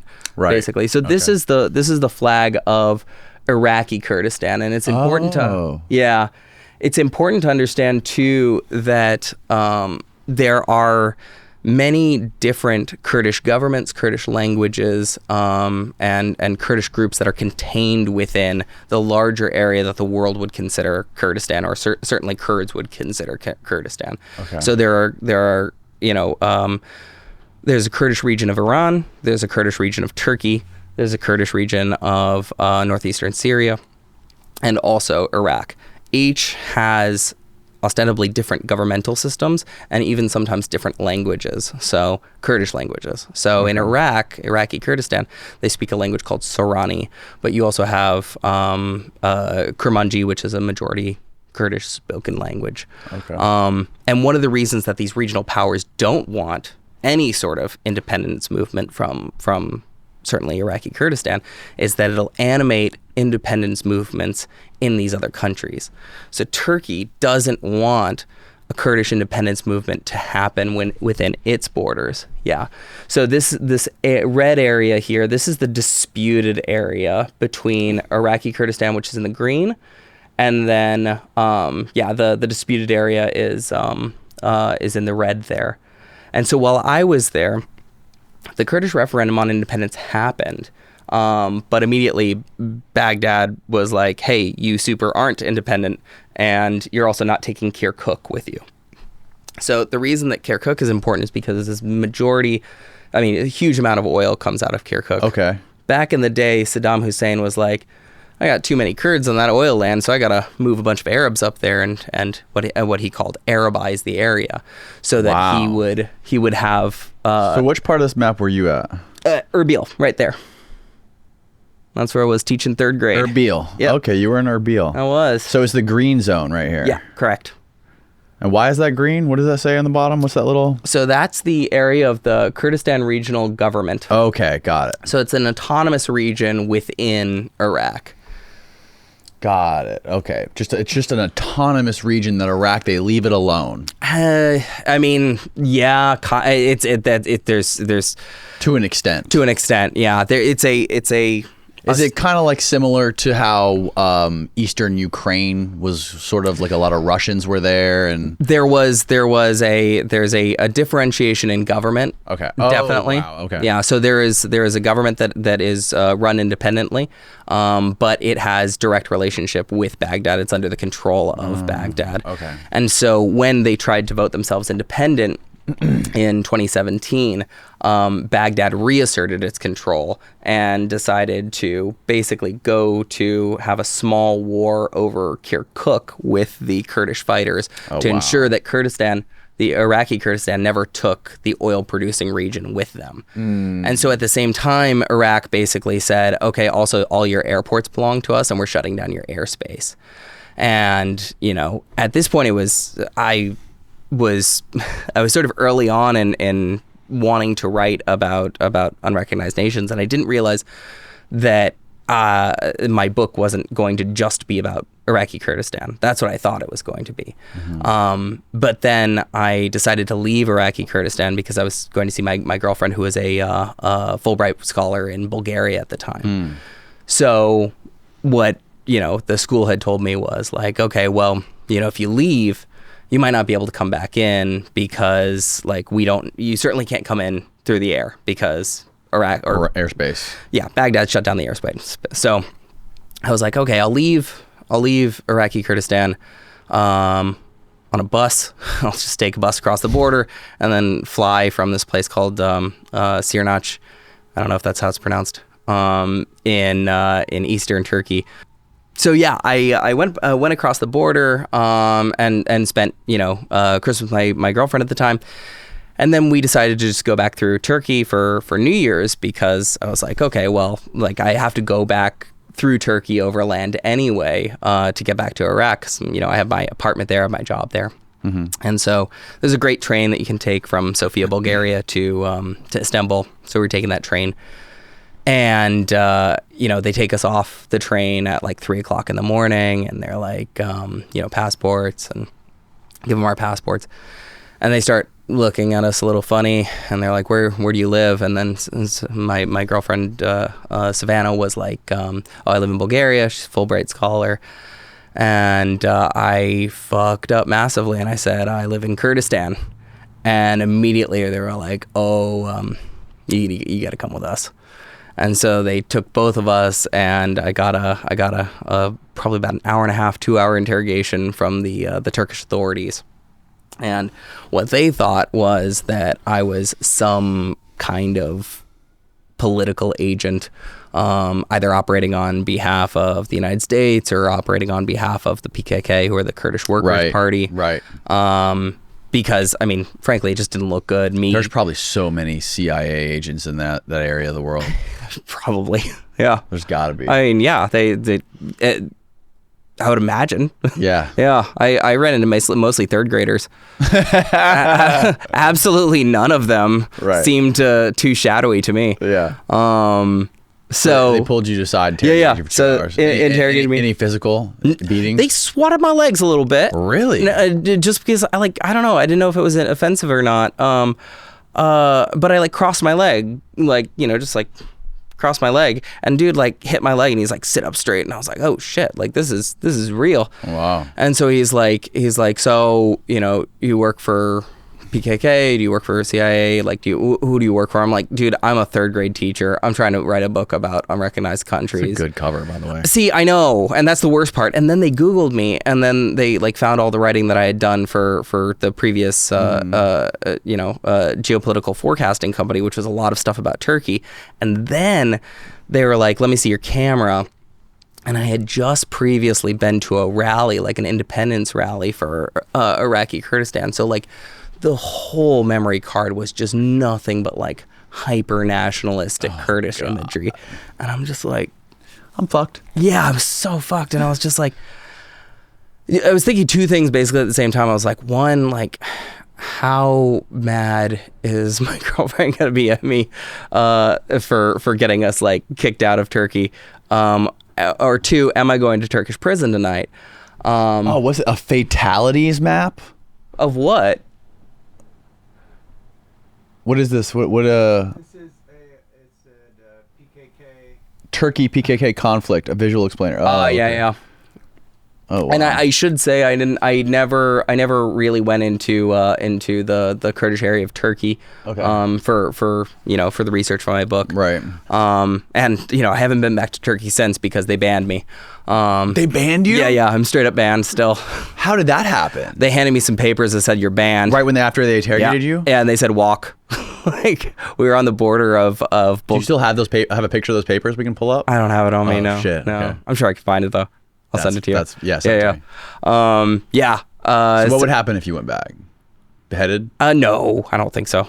I don't think they'd be beheaded. No. I actually tried to go back one more time. Oh, really? Yeah. Well, because we thought that it was some kind of we thought that there was like a term limit on it, like because there was some sort of antagonism between the United States and Turkey at that time, and we thought maybe this was like not that big of a deal. Turns out it's a really big deal. So they banned me from entering Turkey. I can fly through Turkey, but as far as I know, I haven't Can't tried leave the airport. Yeah, I haven't tried to go back into Turkey since. But yeah, they kind of left us at the border of Bulgaria and Turkey, and we're like, okay, well, walk. It's December and 3:00 in the morning in Bulgaria, so How cold? What was the temperature? super cold. But fortunately, a cab was coming through the border at that exact moment. I was like, we waited a little bit, and a cab was coming through because there's a bunch of casinos on the other side. And this absolute saint guy named Demeter, he picked us up and drove us to like a small town called Svelingrad, Bulgaria. But at that point, I'm just like, oh shit! Like there goes like my book, and this is also my thesis project. I was getting my master's degree in writing from Oxford at the time. So I was like, wow, this totally torpedoed my whole book. And also, I lost all the stuff I had in my apartment. I lost my job. Like I'm starting from ground zero here, and this is not looking good. So I was like, okay, well, I've gotta continue on this journey of unrecognized countries. There are other unrecognized countries. So what if I just like make my year about trying to go to other unrecognized nations at these sort of like politically relevant times for them? And so I decided originally to go back to Kosovo. So Kosovo is you're going to have a lot of mad Serbian listeners right now. According to the Serbs, Kosovo is a part of Serbia. According to over 100 nations in Europe and around the world, Kosovo is its own independent nation. So when Yugoslavia fell, Kosovo fought a war to break apart from Serbia, and actually, it's pretty geopolitically active right now. There's a lot of things happening in northern Kosovo where Kosovo meets Serbia. Yeah, so Yugoslavia broke up, and there was Serbia, Kosovo, and Albania. So Albania was never a part of Yugoslavia. Okay. But Montenegro, Northern Macedonia, Kosovo, Bosnia-Herzegovina, Slovenia. I'm missing one. Did I say Serbia? Serbia. Yes. Yeah. So all the Serbians are the ones that were massacring everybody, right? Yeah. So it was a Serbian genocide. Yeah, it was the Serbian led. So it was under a guy named Slobodan Milosevic. Right. And so yeah, there we go. These maps are awesome. Yeah. Right. So the reason for that dotted line around Kosovo is because it's not recognized by everybody in the world. Ooh. Right. And so I was there for the 10-year anniversary of Kosovo. And so oftentimes countries don't recognize Kosovo because they have a close relationship with Serbia or because they have their own independence movements that are within their countries. So weirdly, Spain doesn't recognize Kosovo because they have independence movements in Catalonia. So it looks a little bit strange for them to say, hey, yeah, we recognize your independence movement, but not ones that are going on in our own backyard. Right? Interesting. So when you're building a country, essentially it boils down to declaration and recognition. And so you can declare being a country all you want. In fact, I just saw some DJ in the California desert decided to declare his own country called Slowjamistan. If you Really? Yeah, look up Slowjamistan. Slowjamistan. So he's What part declared of the world it. is this at? This is Southern California. Oh, no, perfect. Yeah. Joshua Tree. There we go. The Republic of Slowjamistan. Stop it. That's right, man. Stop it. Travel advisory. Non-Americans wishing to travel to Slowjamistan. The Sultan invites you to join the Sultan. He's a sultan too. And That's so amazing. I mean, and these types of movements, like essentially they're not the exception to the rule. They Right. are the rule. This is this is fucking goofy.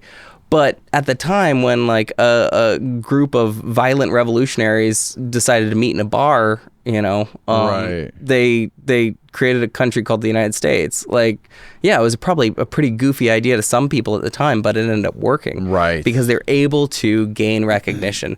Not only could they generate consent amongst the governed, but they could generate consent amongst other countries to say, yes, you exist. And that's the thing that Iraqi Kurdistan was missing, certainly. They needed support from the United States. We didn't support them.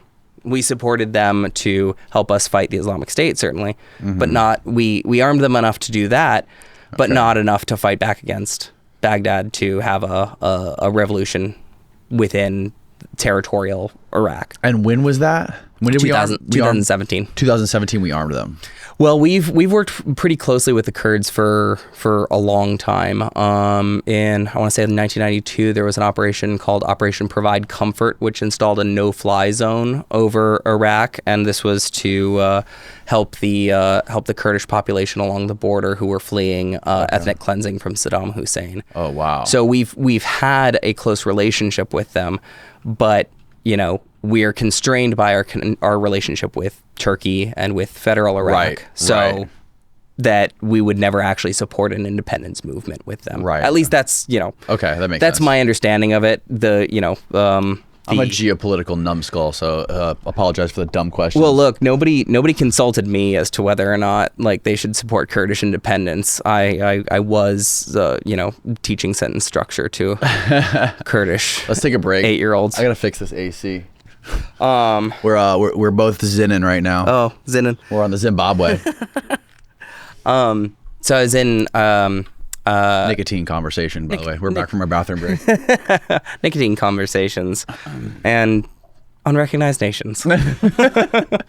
Bars. Not Lincoln-esque bars, but bars nonetheless. Yeah. So I was in Mitrovica, which is this area in Kosovo. Kosovo's gone. So it's this area in Kosovo which is like disputed between the Serbs and the majority Albanian population. I should say that the majority of Kosovo is Albanian and Albanian speaking, but there are other ethnic minorities that live there, and there are also Serbs that live there. Right. Yeah, there it is. That's Mitrovica. And so I wanted to go up there because, I mean, look, I'm an American and I live in Albania, so that certainly like tilts my point of view on Kosovo because America sort of led the charge for the NATO bombing campaign that stopped Milosevic and led to the establishment of Kosovo as an autonomous state. And so they really like Americans, and That's what Beck was saying. Yeah. And so I really like Albanians, so I'm massively biased towards that point of view. And so while I was working on this book, I was like, well, I also need the Serb point of view. I need to understand what their what living in a country that essentially they don't consent to is like for them. So I went up to northern Mitrovica, and there's this bridge that crosses over a river. It's called the Ibar River, and it's sort of patrolled by all of these UN peacekeepers, Italian Carabinieri, who are sort of keeping the Serbian side and the Albanian side separate, because if anything's going to pop off, if war is going to start again in the region, then it's going to start probably at Mitrovica or in one of these borderland areas. And so I went up there and I was like, well, I need to cross the bridge. I need to go, like just talk to somebody. And as I was crossing the bridge, I was like, I immediately felt like this intense sense of anxiety, because I was like, it quite literally felt like I'm crossing over from the side of us, just from my own like nationalistic conceptions, to the side of them. Because I know for a fact that the United States is revered in Kosovo because they helped stop Milosevic's genocide.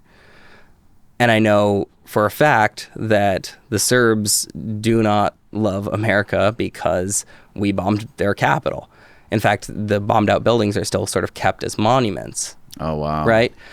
And so feeling yourself change, how you feel in a place based off of how other people are perceiving you, like that's kind of the essence of the illusion of statecraft, right? I'm just crossing a bridge. Like nothing's changed, but everything's changed about my internal life. Suddenly I feel like the other. And so I cross the bridge, and I'm kind of doing what I usually do as a travel writer, which is just try to make friends. Right. And so I go to this bar. Same thing a spy would do. Yeah, except they'd have healthcare. Yeah. Be awesome. Hire me. CIA, what's up? Not doing anything right now. Except for my book, You Are Not Here, Travels Through Countries That Don't Exist. CIA recommended. So I go to this coffee shop, and I'm kind of just sitting there having a drink and smoking a cigarette and minding my own business, but also trying to make friends. And at some point, this guy looks over to me and he's like, you Balkan? And he says it in English. And I was like, nope, not. Why'd you think that? And he's like, well, you drink like a Russian, you smoke like a Turk, and you look like a Jew. I was like, damn. Whoa. That was accurate, man. I'm like, hey, can I buy you a drink? And he's like, I'm Muslim. No, but you can buy me a coffee. And I'm like, cool, man. So we start chatting. And so Muslims don't drink? I mean, some do, Right. but obviously more Orthodox Muslims don't drink. Okay. It's haram to them. Wow. And he was. And so it was a fascinating conversation with the guy. He's Bosniak, right? And so a part of Milosevic's genocide was Bosniaks, was Muslim men and boys. Like the Srebrenica massacre was this horrifying massacre in Bosnia, and yet there I have a Bosniak guy who's sitting next to me in the Serbian-dominated side of Mitrovica in Kosovo, a majority Albanian country, and I'm like, what are you doing here? And he's like, what are you doing here? I'm like, I'm trying to write a book about unrecognized nations, and I'm like, can you explain how you sort of see your national identity to me? And he's like, oh, you're not Balkan at all. You would understand this. I'm like, no, I'm not. Like, he's like, look, I speak Serbian. I have the same religion as many of the Albanians. I even speak Albanian. But I know that I grew up in Yugoslavia. But I know I'm not Albanian because my father says that I'm Bosniak, and certainly I'm Slavic, but I know I'm not Serbian, and I know I'm not Croatian because I'm not Catholic. And I'm like, okay, so what you're saying is that you understand your identity based off of the things that you're not. That's a big portion of like what your identity is. And there's even a term for this. It's called schismogenesis. And the idea is that national identities, group identities, can often come from another group that you're being different than, that you're identifying yourself away from. Yugoslavia was the land of the Southern Slavs. That's what Yugoslavia means. And so there are all these different groups within Yugoslavia: Croatians, Slovenians, Macedonians, Serbians, Bosniaks, and they all had different national characters. And so when Yugoslavia fell apart, they divided along cultural lines. And so he understood himself, his own personal identity, how his identity plugged into the rest of what he felt his nation was. was as a Bosniak, specifically because his parental lineage, his religious beliefs, and also who he said he wasn't. And so at that point, I was like, okay, one, you're right, I'm definitely not Balkan. And maybe I would understand that a little bit better if I didn't grow up in Southern California. And then two, what's it like, living in a Serbian city after there was this, massacre of Bosnians? He's like, well, do you want to see how Serbs treat Muslims now? I'm like, yeah. He's like, you should go to a funeral. I'm like, okay. He's like, you want to come to one tomorrow? I'm like, what? And he's like, yeah. I'm like, who died? He's like, my mother.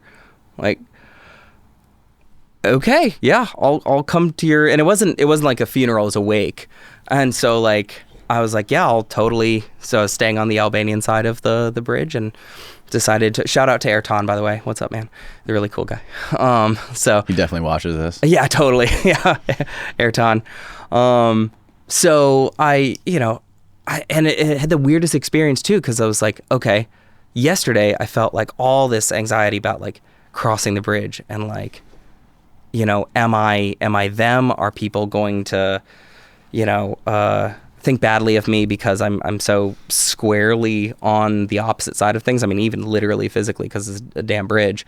But then the next day I'm like, okay, I'm going to like awake, so I better like bring something, because it's like rude to show up empty-handed.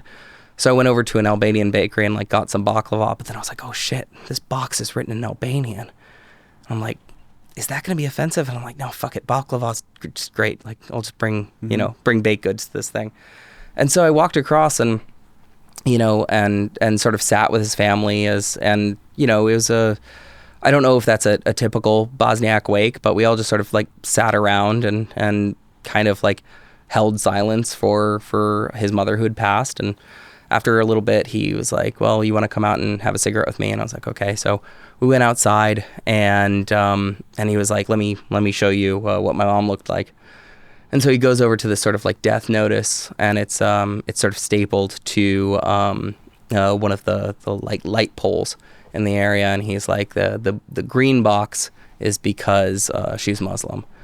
But as you can see, this house is full of Serbs, Bosniaks, like, we're trying to move on. And like at a certain point, like the dead don't care about their nationality.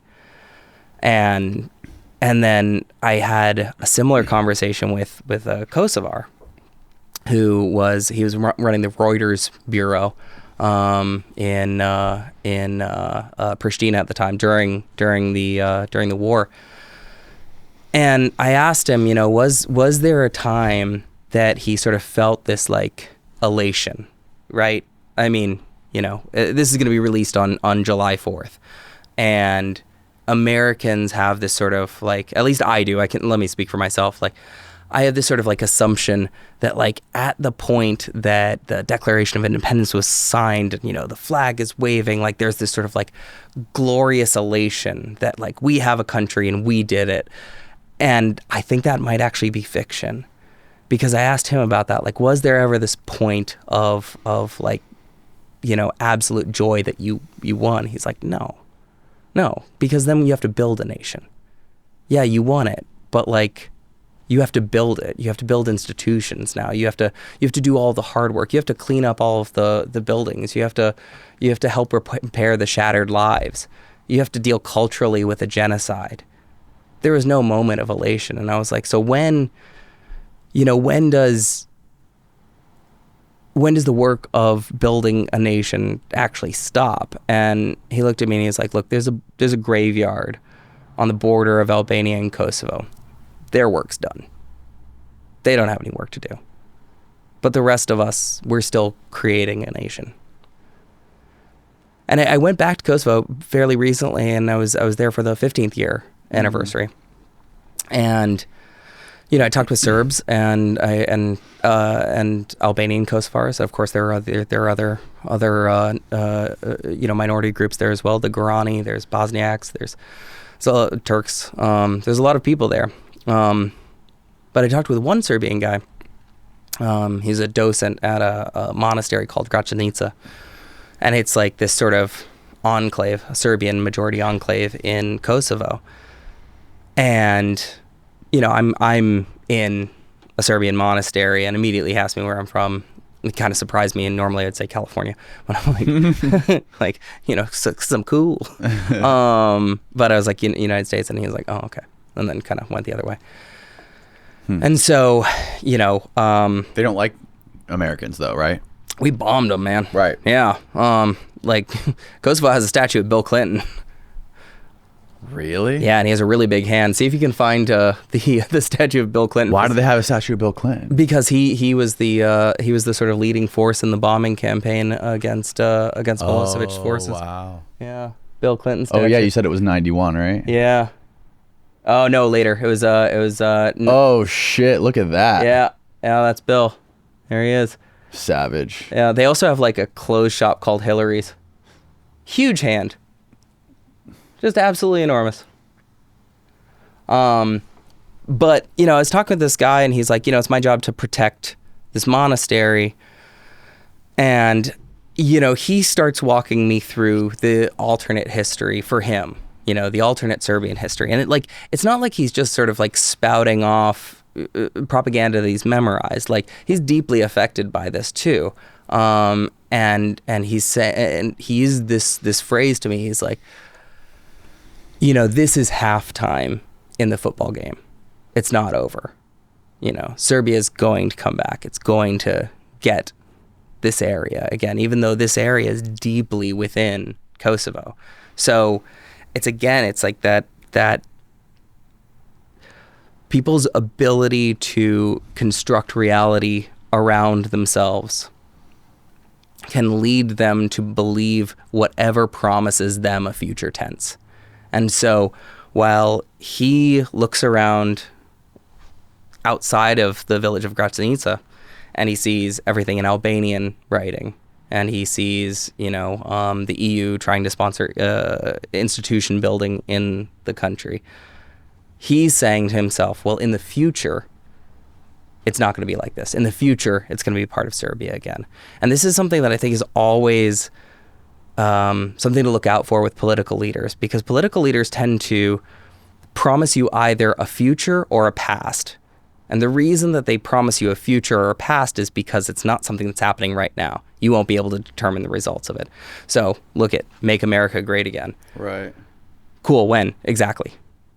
Like, was it when we had this robust driving middle class after World War II because the manufacturing infrastructure of the world was destroyed in Europe and we had shipping lanes across the Pacific and the Atlantic? Mm-hmm.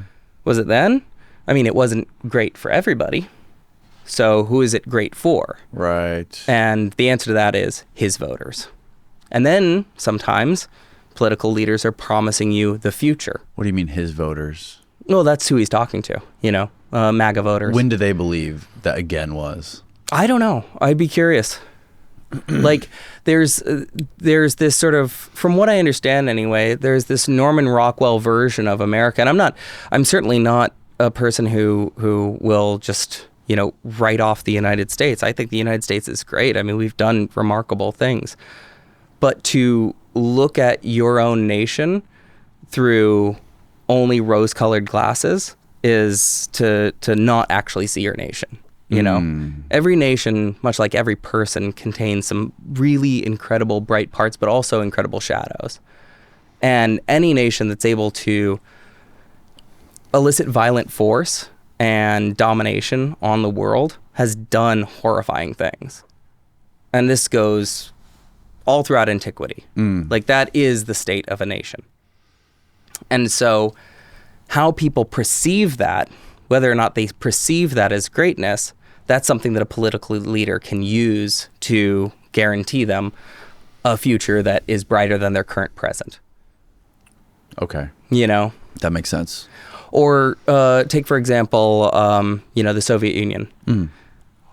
We're moving towards communism. We're moving towards pure communism. Right now, we need to hand over all of this power towards strongmen so that resources can be redistributed. And then we'll have, this fair, equitable, non-hierarchical government structure.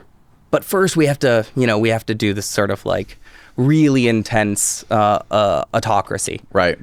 And so, again, political leaders are promising the future or they're promising the past. The important thing is they're promising something that's not immediately visible because they need your consent. It makes me think about where we are right now in the country and like where do most Americans believe that we're going? What is the message? Like, Trump had a great marketing campaign. Yeah, nobody can deny that. And I don't see any other presidents doing that. Having a great marketing campaign? Not just having a great marketing campaign, but promising some sort of future. Or like you say, a past. Like they're not really giving any sort of grandiose vision of something that people can get behind. Like Trump had something that people got behind. Right. And like you said, they made it their religion. Yeah. Well, that's the, I think it's Zuboff in Surveillance Capitalism. She talks about this sort of like this human need to have a right to the future tense, right? And so a right to the future tense is this idea that when you can project your own personal identity into the future reasonably, and you can say, I'll be more productive, I'll be more wealthy, I'll be more secure, my children will be thriving and healthy. When you can do that, you don't have many problems with the system at hand. But when you can't do that, when your vision of the future becomes dimmer and darker, and when it looks like things are actually getting worse from you, or when it looks like things are getting worse for you, then suddenly you're going to cling to any ideology that promises you that future tense, even if it doesn't actually bear any resemblance to reality.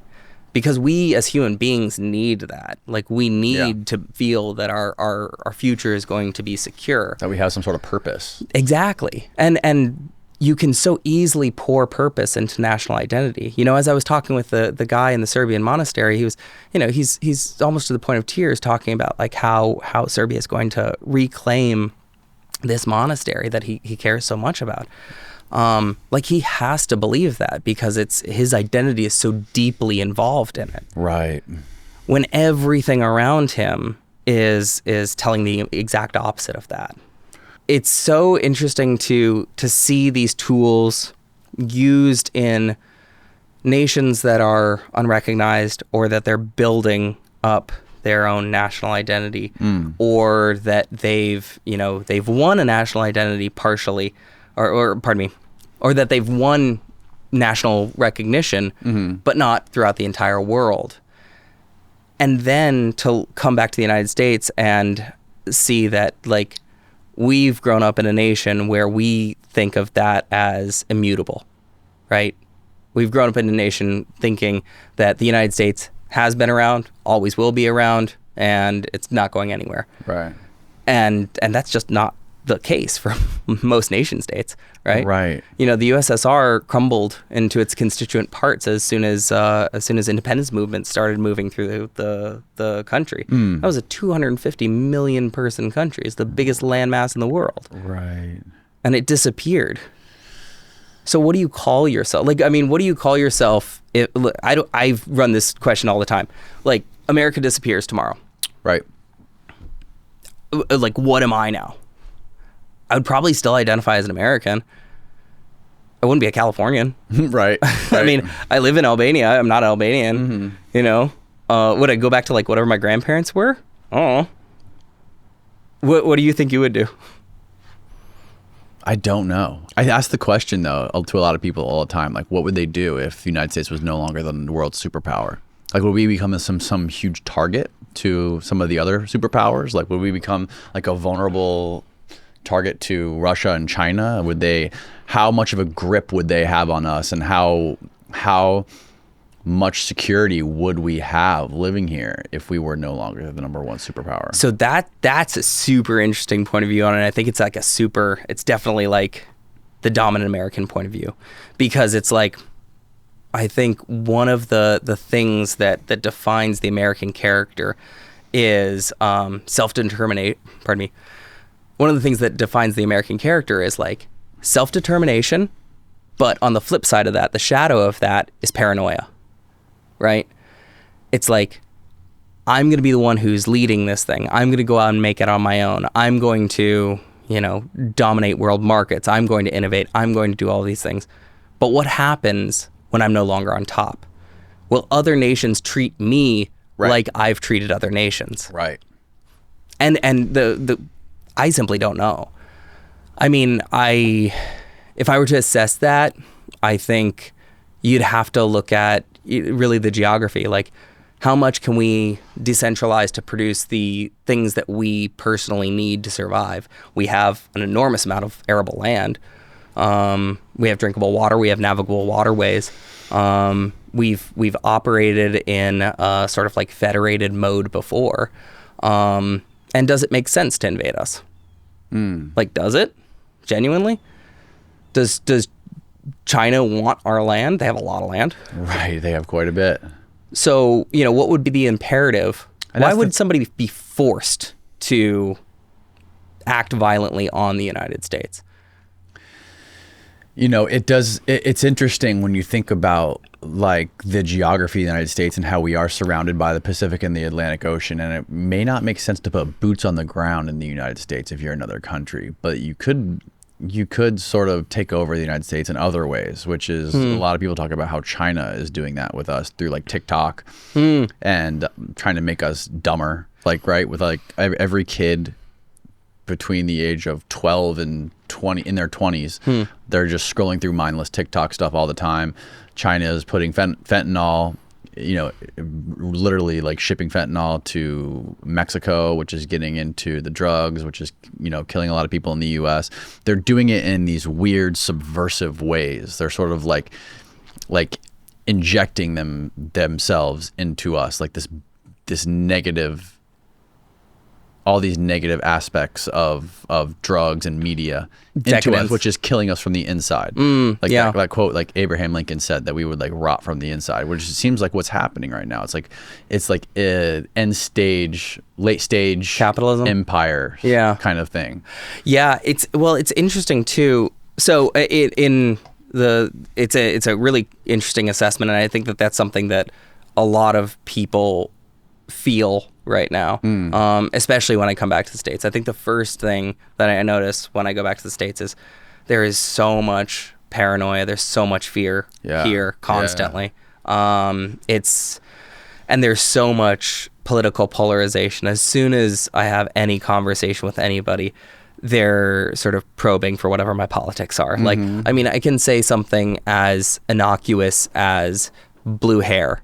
You already have a political picture, right? Right. And you already have a menu of beliefs that, like, this person, like, I literally said 2 words. And so, like, that's astounding, right? That is. That Americans are constantly probing one another to say, are you on my side? Or are you on their side? Because if you're on their side, I want nothing to do with you. Right. And that is so corrosive to any nation. But going back to your point about China, I mean, I'm in no way any sort of expert really on anything. Certainly not on China. But you'd have to ask yourself, what's the imperative behind it? Like, I think if I'm moving towards being a dominant power in the world, I want, and a dominant economic power, certainly, I want markets. Right. I don't care about turning somebody, Chinese. I want wealth to come from outside markets into my country. I want to maintain the wealth within my country and use that for the betterment of my people, right? And this is ultimately the reason that I think that we're in this stage of reconceptualizing what a nation state is. Because, frankly, the nation states just hadn't been around for that long. Previously, it was like empires, it was kingdoms, it was fiefdoms, and it was clans. So, like, as we go down to that base level of the pyramid, it becomes more and more decentralized, and it becomes more communal. But what happens when you have a global economy, capitalism doesn't care about your borders. It cares about maximizing the benefit of business, and it will fall to the point that the price point for labor is the lowest, and it will rise to the point that they can sell goods for the highest, right? And so we've had this drain of low of value-added work that's been exported. And so our GDP looks great because it's like, wow, all these businesses, they're multi-trillion-dollar businesses, right? But who's doing the labor? Like, it's going to Foxconn and you know the and so from what I understand, our GDP is not that great. We're like on the border. We're like borderline in a recession. But the reason that the way they're keeping us out of a recession is by funding the wars, like the military-industrial complex, like funding more money into these private military contractors. All these billions and billions of dollars is keeping us above that line of us falling into a quote-unquote recession.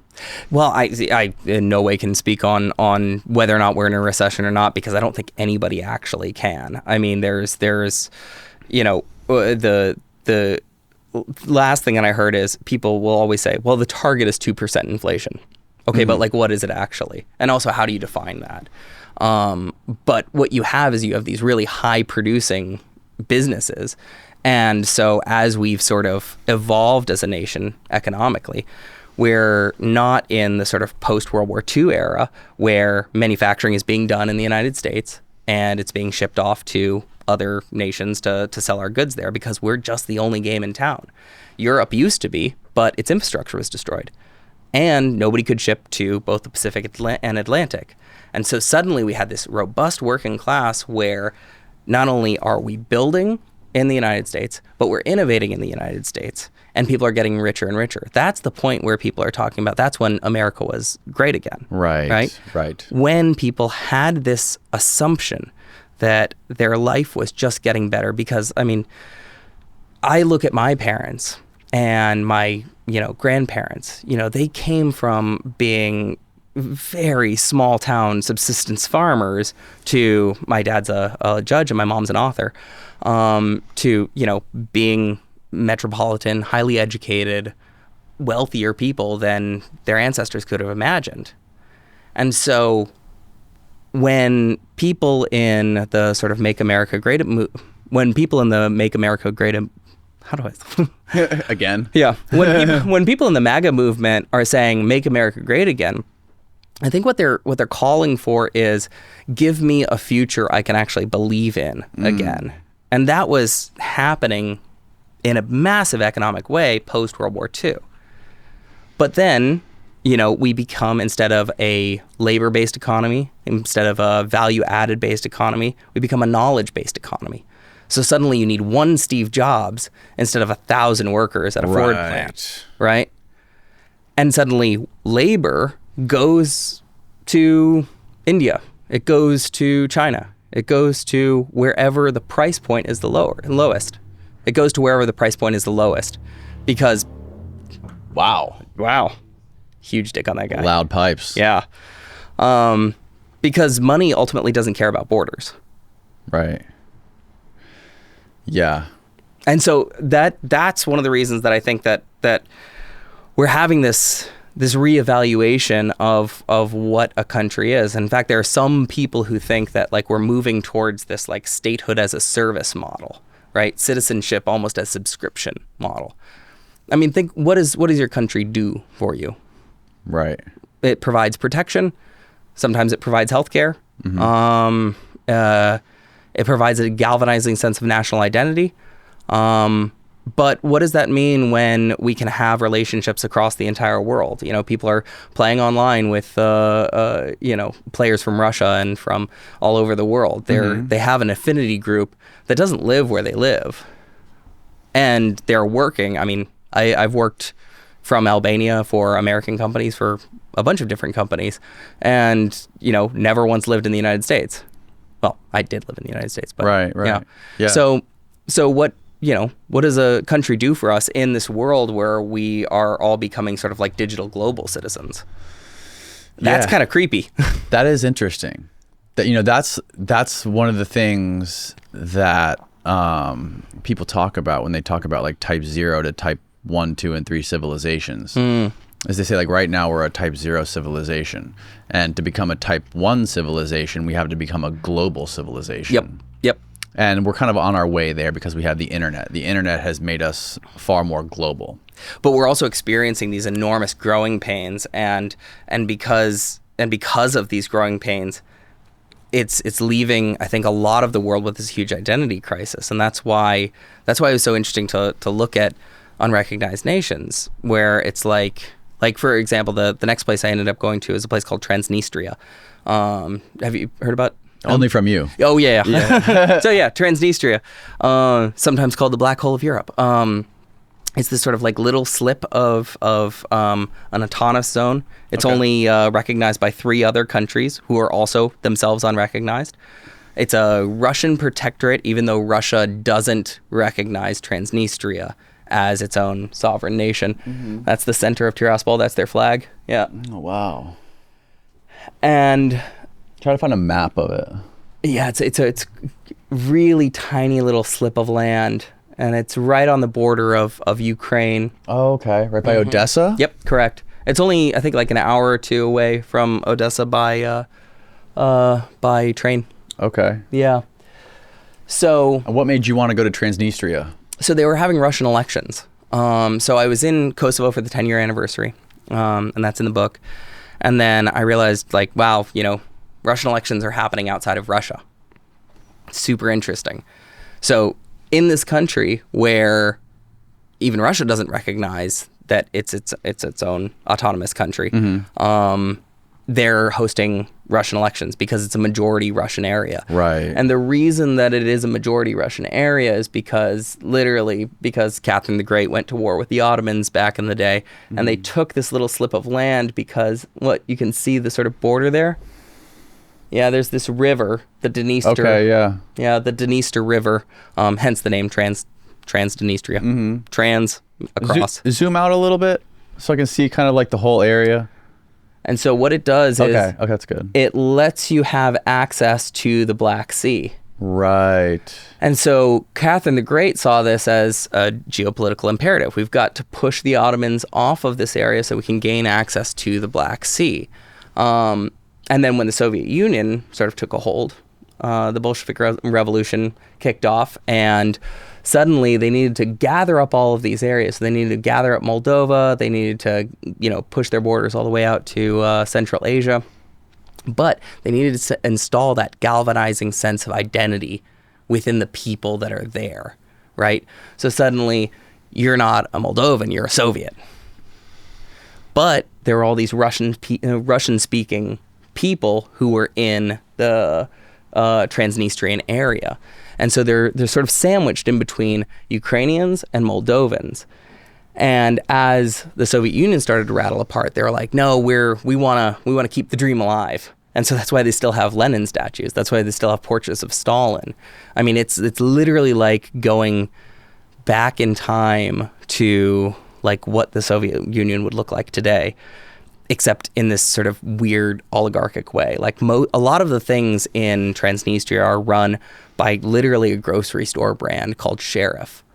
Wow. Yeah, look up grocery store. Yeah, I mean, if you think about it, it's a great idea to if you want to sort of like have control over an area. Like, what do grocery stores do? They're responsible for supply lines. They're responsible for large amounts of real estate. They partner with local businesses, and they control the food, right? Right. So, Sheriff, the second largest company in the unrecognized breakaway state, Transnistria. Sheriff Supermarket, under construction in the city of Bendry. Yep. Whoa. Yeah, so they own the majority of everything in Transnistria. And, it's a way of having a sort of de facto government. A great way of doing that is keeping control over the food. It's keeping control over how resources are brought in, supply lines. And since Moldova has this, has a sort of agreement with their companies, you can do business so long as they're considered Moldovan companies. Now, Sheriff is kind of the only game in town because they have relationships with Look at that logo. It's a literal Sheriff star. Yep. In fact, they even have their Did that come from like the U.S.? Was that inspired by like? So I've heard different things that I in no way can confirm, but I heard that the inspiration from it was the fact that the sort of the lawmakers in the town, the sort of secret police and so the lawmakers that were still active in Transnistria were like, okay, well, what are we going to call our company now that we need to have a legitimate company? It's like, well, what are we? We're the sheriffs of this town. Sheriff Star. Whoa. I don't know if that's true or not. I really have no idea. But that's so funny. that Sheriff Star exists for a reason. They even have their own football team. Sheriff football team? Mm-hmm. Yep. Really? Like soccer. Soccer football. Yeah. Yeah. And I think they did pretty well this last year in something. But yeah, it's a bizarre place. And it kind of feels like you're being watched all the time. It feels like you're being followed there. I don't know if I was. It certainly seemed to be the case. Mm-hmm. But it also feels like you're kind of living in this fossil. You know, people in Transnistria have like 5-6 passports because they need to have some recognition outside of Transnistria because nobody recognizes a Transnistrian passport. So they'll have Moldovan, Romanian, Russian passports. Okay.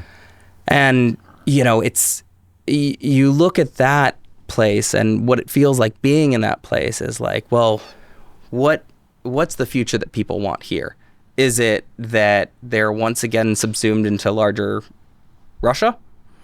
I don't know. What kind of sense did you get from the people there? I got the sense that people considered themselves Russian, but they also knew that they were kind of between this rock and a hard place.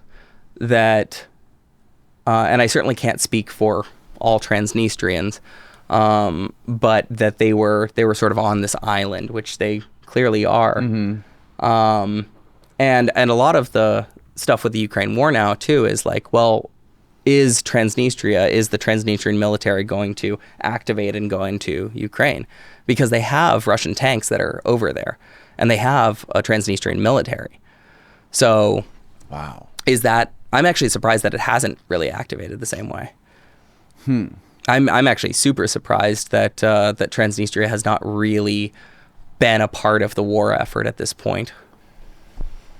But from what I understand anyway, there is this strategy of trying to connect the land bridge. You know, if you go along from southern Transnistria all the way across to the occupied territories in Ukraine, that would sort of help them gather up the larger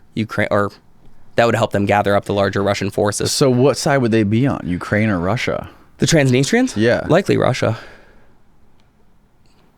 They're Russian speaking. Right. Yeah, That's like with a lot of areas in Ukraine, right? Like Crimea is mainly Russian.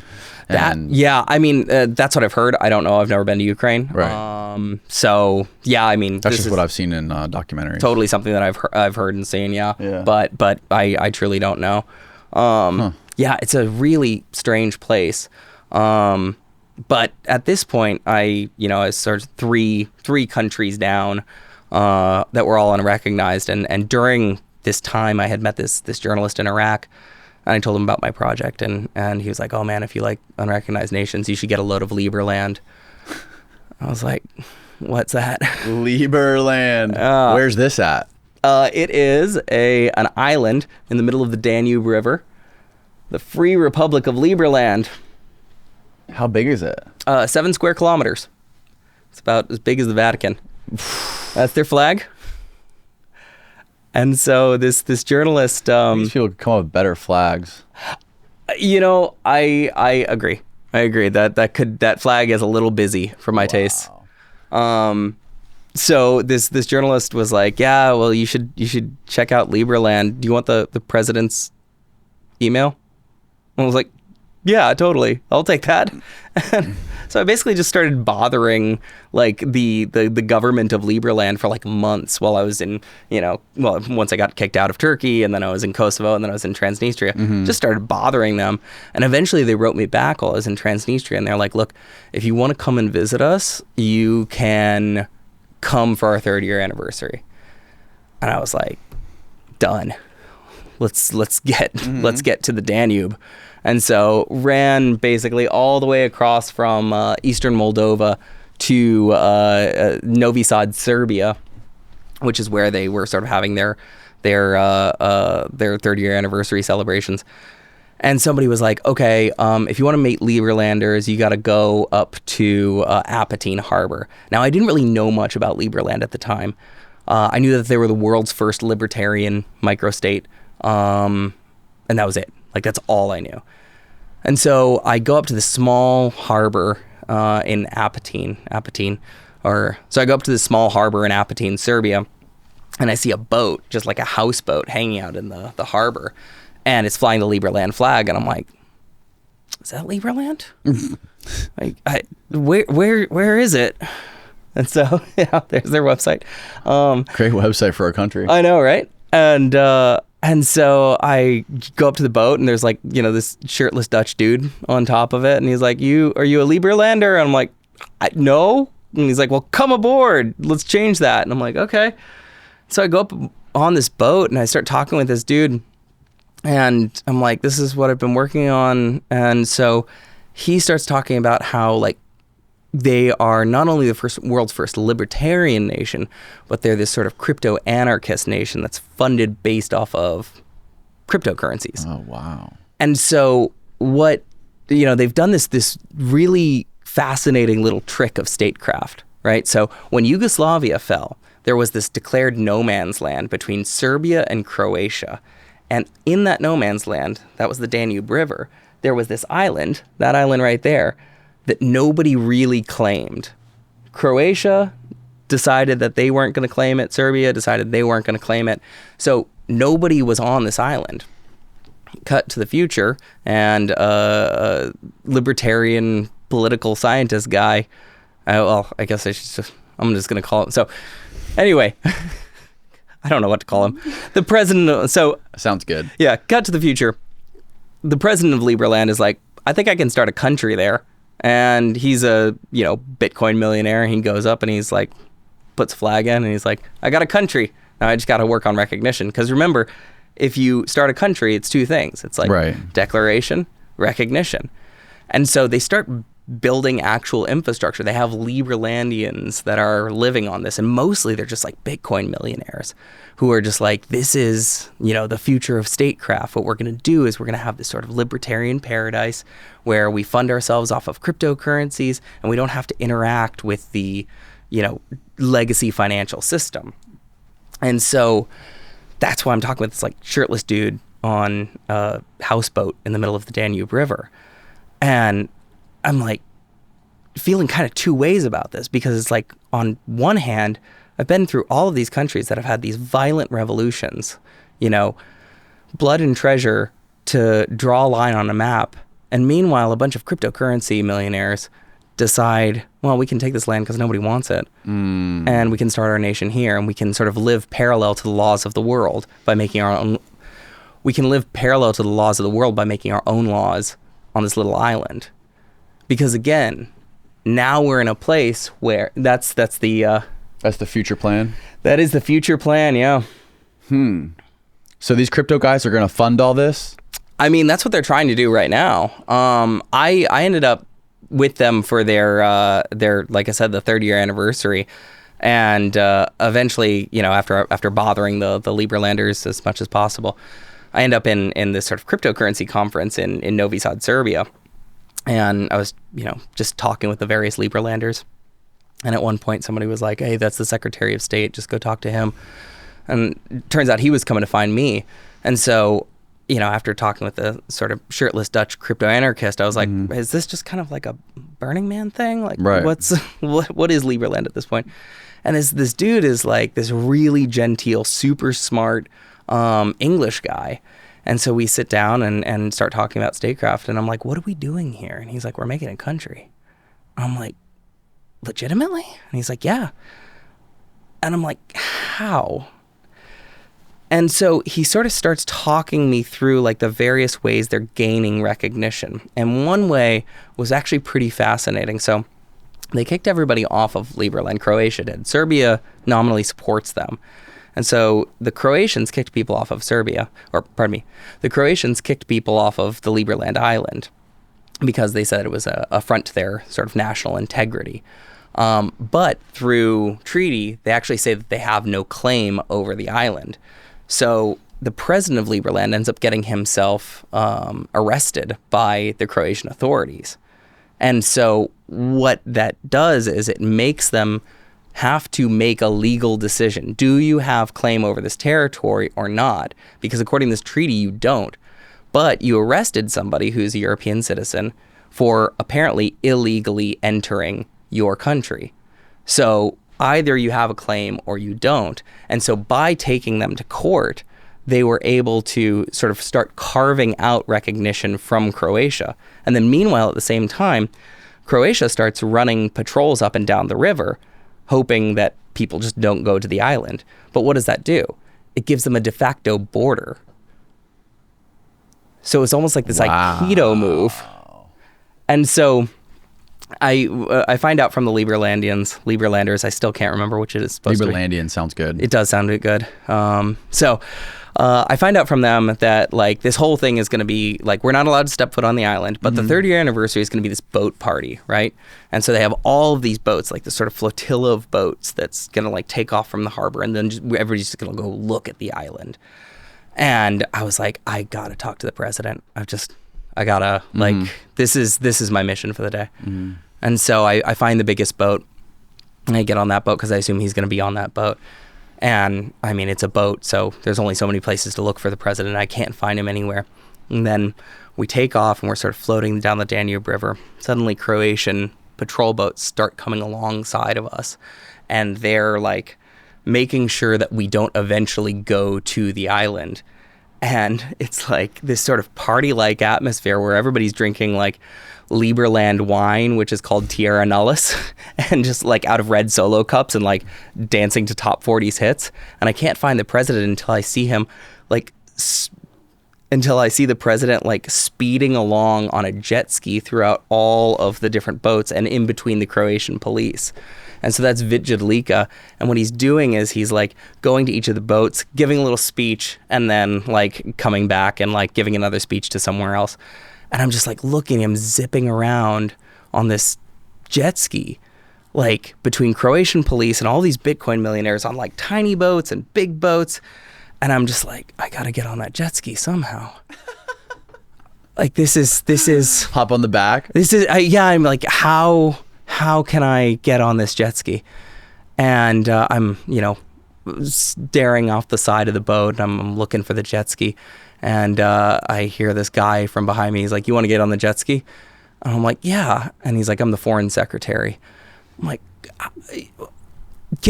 is everybody just like nominating them? Like at this point, a hobbit could have come up to me and been like, oh yeah, I'm the diplomat of Liberland. And I'm like, okay, yeah, sounds good.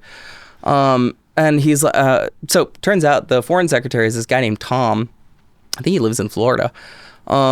And he's like trying to create diplomatic relations with other countries for Liberland, for recognition of Liberland.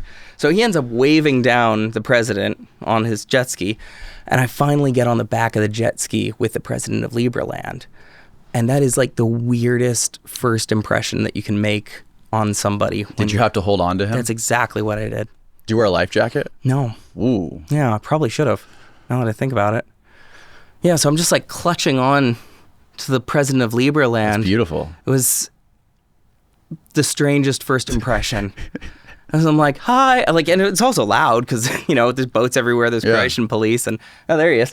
What's up, Vit? Oh man. Yeah, and so I'm like holding on to him like a spider monkey, and he's like, hold on, and then we just sort of blast off. I'm like, hey, I'm Eric. And he's like, I know who you are. You've been sending a lot of emails.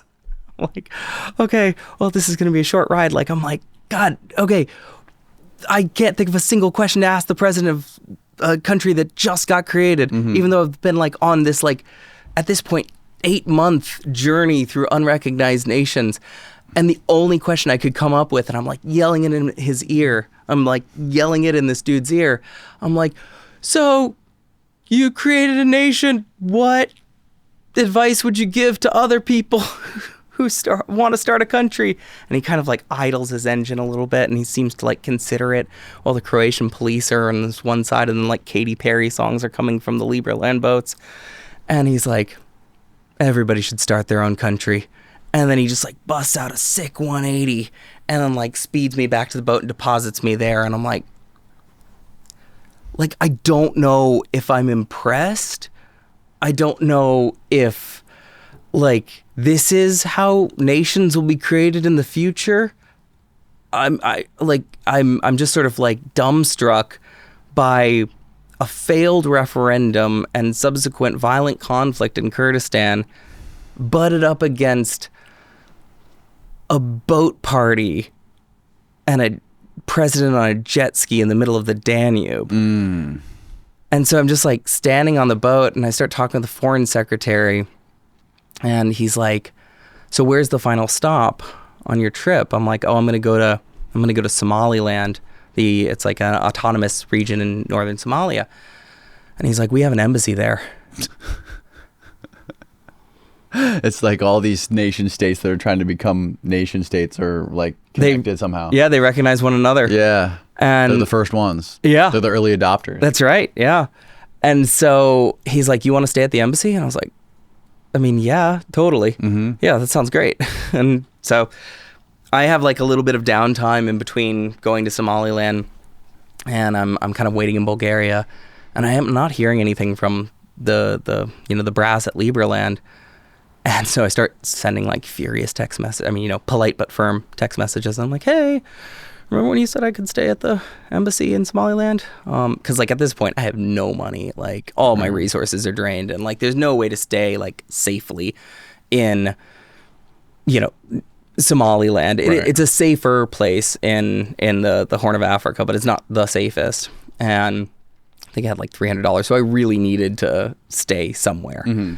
And so I get a call from the president, and he's like, so we had a problem. And I'm like, what's the problem? And he's like, well, we lost our ambassador to Somaliland. So, and I'm like, fuck. Like, there's no way I can like just show up in Somaliland not knowing anybody, not knowing like anything, or not having a place to stay. And so I'm like, I don't know what I'm going to do at this point. And then he's like, well, I don't know if this would mess up your book, but like, would you want to do that?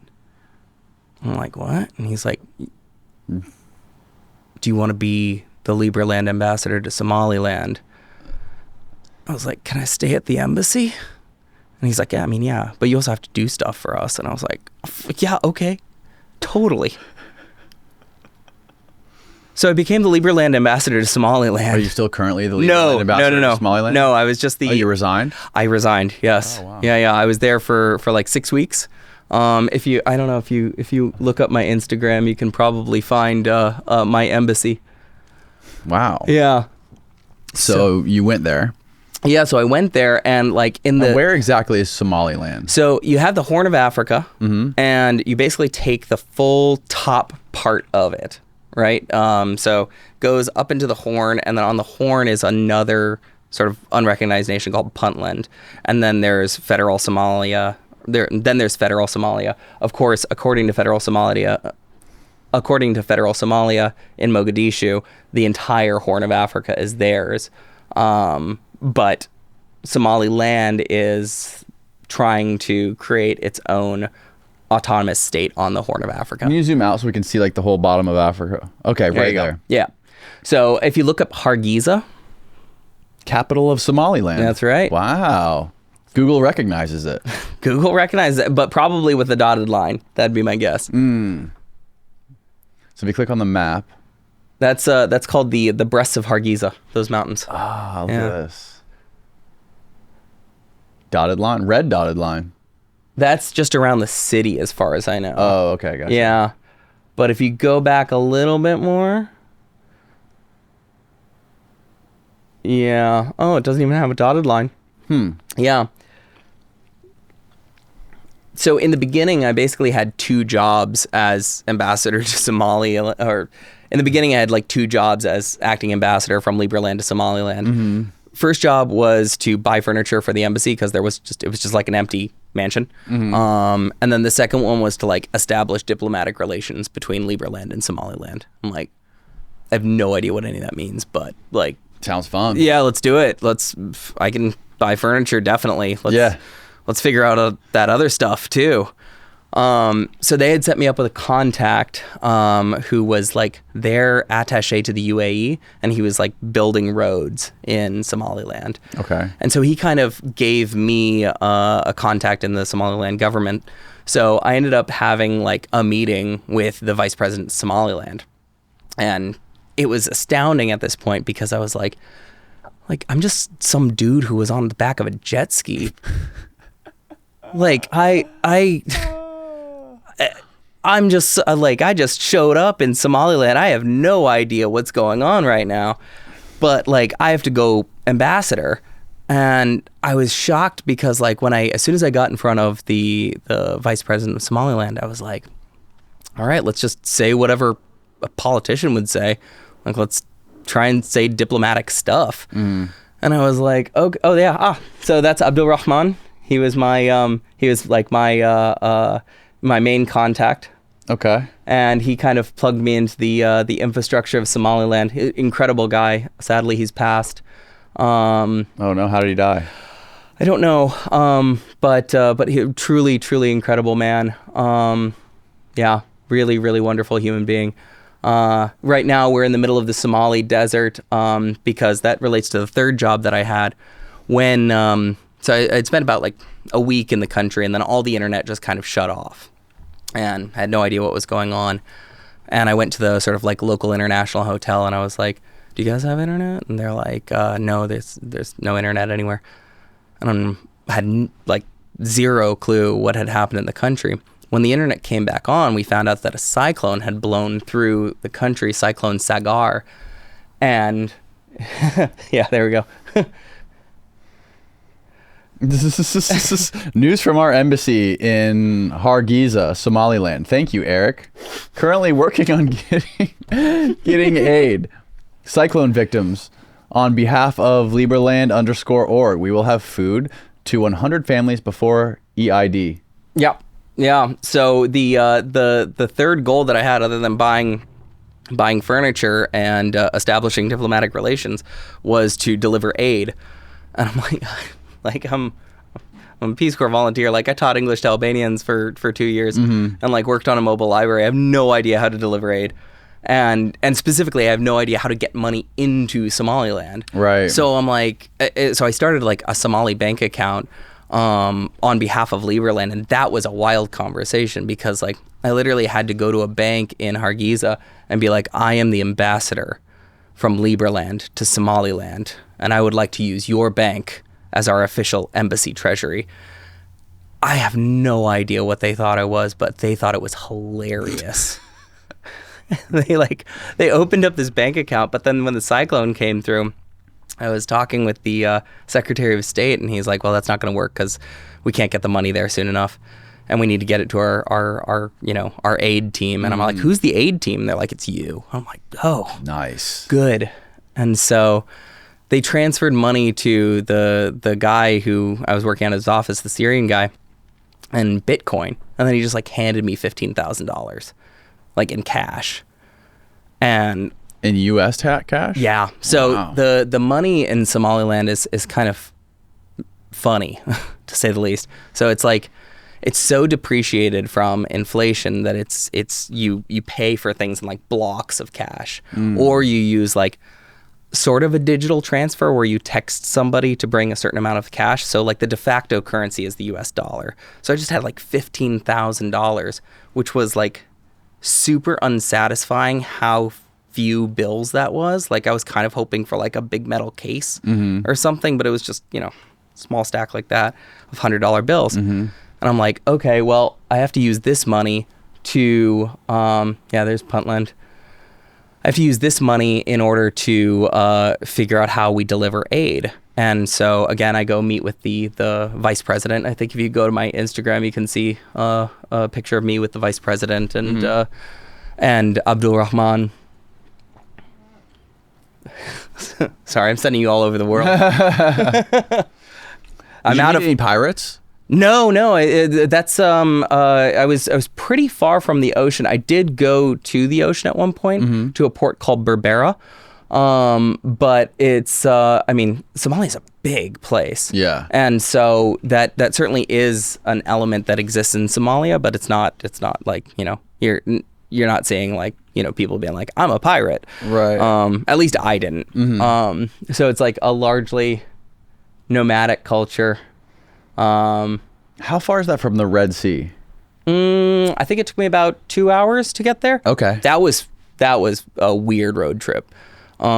Because this is a total sidebar, but like there's this one hotel that's kind of like the international hotel in the area. And I walk in one day, and there's this white dude there, and like we stand out in Somalia, like Oh yeah. definitely stand out. And this guy sees me in the coffee shop, and he stands up and he's like, "You want to have coffee with us?" I'm like, "I mean, I guess." And so he's with, from what I understood, a preacher, Reverend Anthony. And this guy is named Robbie, and he was also with like a Chinese student that was studying in Ethiopia. And I'm like, what are you guys doing in Hargeisa right now? And they're like, what are you doing in Hargeisa right now? And I'm like, yeah, I guess, I mean, whatever story you have probably isn't as weird. So fair point. And so what they were doing, Robbie used to be in the American military. Reverend Anthony was his preacher. They connected while he was in, I guess, some military school in Coronado. And I never quite got an understanding of who the Chinese student was. He didn't speak anything that I spoke. Right. But Robbie spoke Cantonese, and he also speaks Swedish. And so what he was there to do was to open businesses in what he called blue water markets. So anytime there is some geopolitically unstable area, he goes in and he has manufacturing in China, and he decides to sell cell phones or whatever in these areas. And the dude had a passport like that. Wow. I mean, if anybody, he was a fascinating guy. I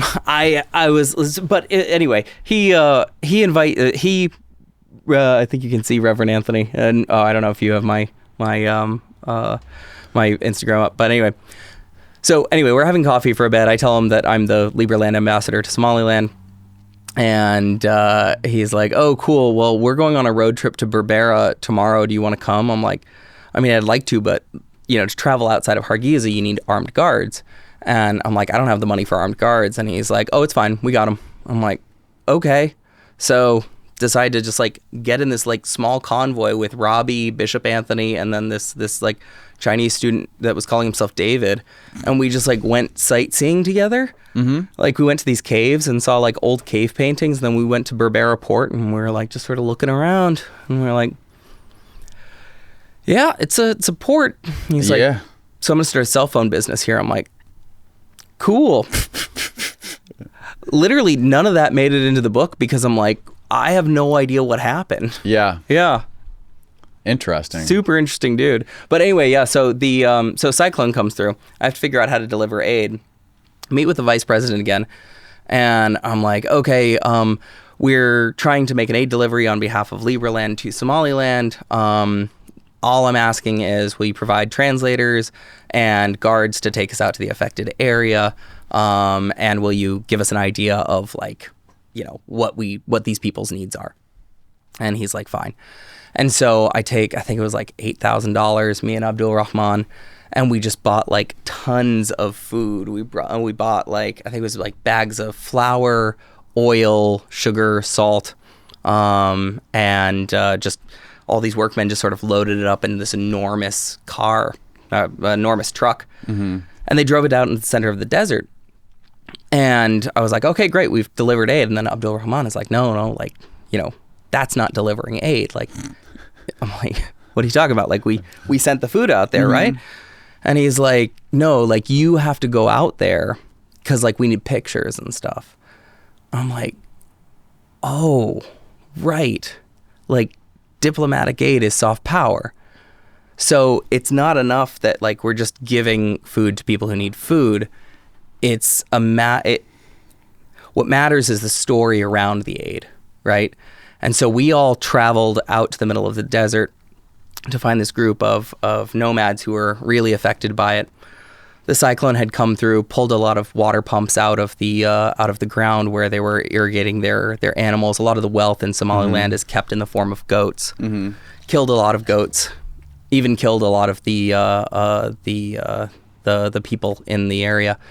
But then there are also these second knock-on effects of a disaster, because when you don't have this sort of robust system to deal with a disaster like a cyclone, then there are these secondary effects which are even worse. So nobody has pumps to get clean water, so suddenly there's a cholera outbreak.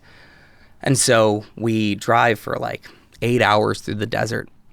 We're in the center of just this sweltering heat, you know, nothing but mountains and a couple of like improvised structures around us, sort of like these stick tents, and nobody's there. And I go up to Abdul Rahman, I'm like, where is everybody? He's like, oh, they had deaths from cholera today. Oh, yeah, so this is, over there is the vice president of Somaliland at the time. Mm-hmm. On my left is Abdul Rahman. I don't know if you could tell, I'm the one in the white shirt. Oh, shit, okay, I see now. Yeah. I have the glasses. Right, your hair looks great. Thanks. But, you know, we're just sort of sitting there in this empty village, and he's like, we got to wait for people to come back from the funeral. And I'm like, oh God, like, this doesn't seem like a photo op time. Like, can't we just leave the food for the people? And he's like, no, you know, this is the point. This is what we're doing. And I'm like, it was at that point that I was like, Hearts and minds. Exactly. Mm-hmm. I'm not an aid worker. I'm a political tool. Right. And that just like, so the sort of head of the village is walking me through, and he's showing me the affected areas where the pumps had been taken out, and all of the goats that, I mean, they looked like stone because they'd been sort of sandblasted, and they died sort of embedded into the ground. I think you can probably see some of them. And he showed me all of these goats that looked like they were running away from the storm, but of course that's their wealth. And he's telling me, you know, we need this, we need that, we need the other things. You know, we need new pumps, we need livestock again. Right. You know, food's great, but we need all of these things. Mm-hmm. And I'm listening to him, and I'm telling him through my translator, it's like, I'll relate all this information back to Liberland. I'll relate all of this back. But at the same time, I'm also like, I know that my job here was to be a political tool, and it wasn't to have sustained aid.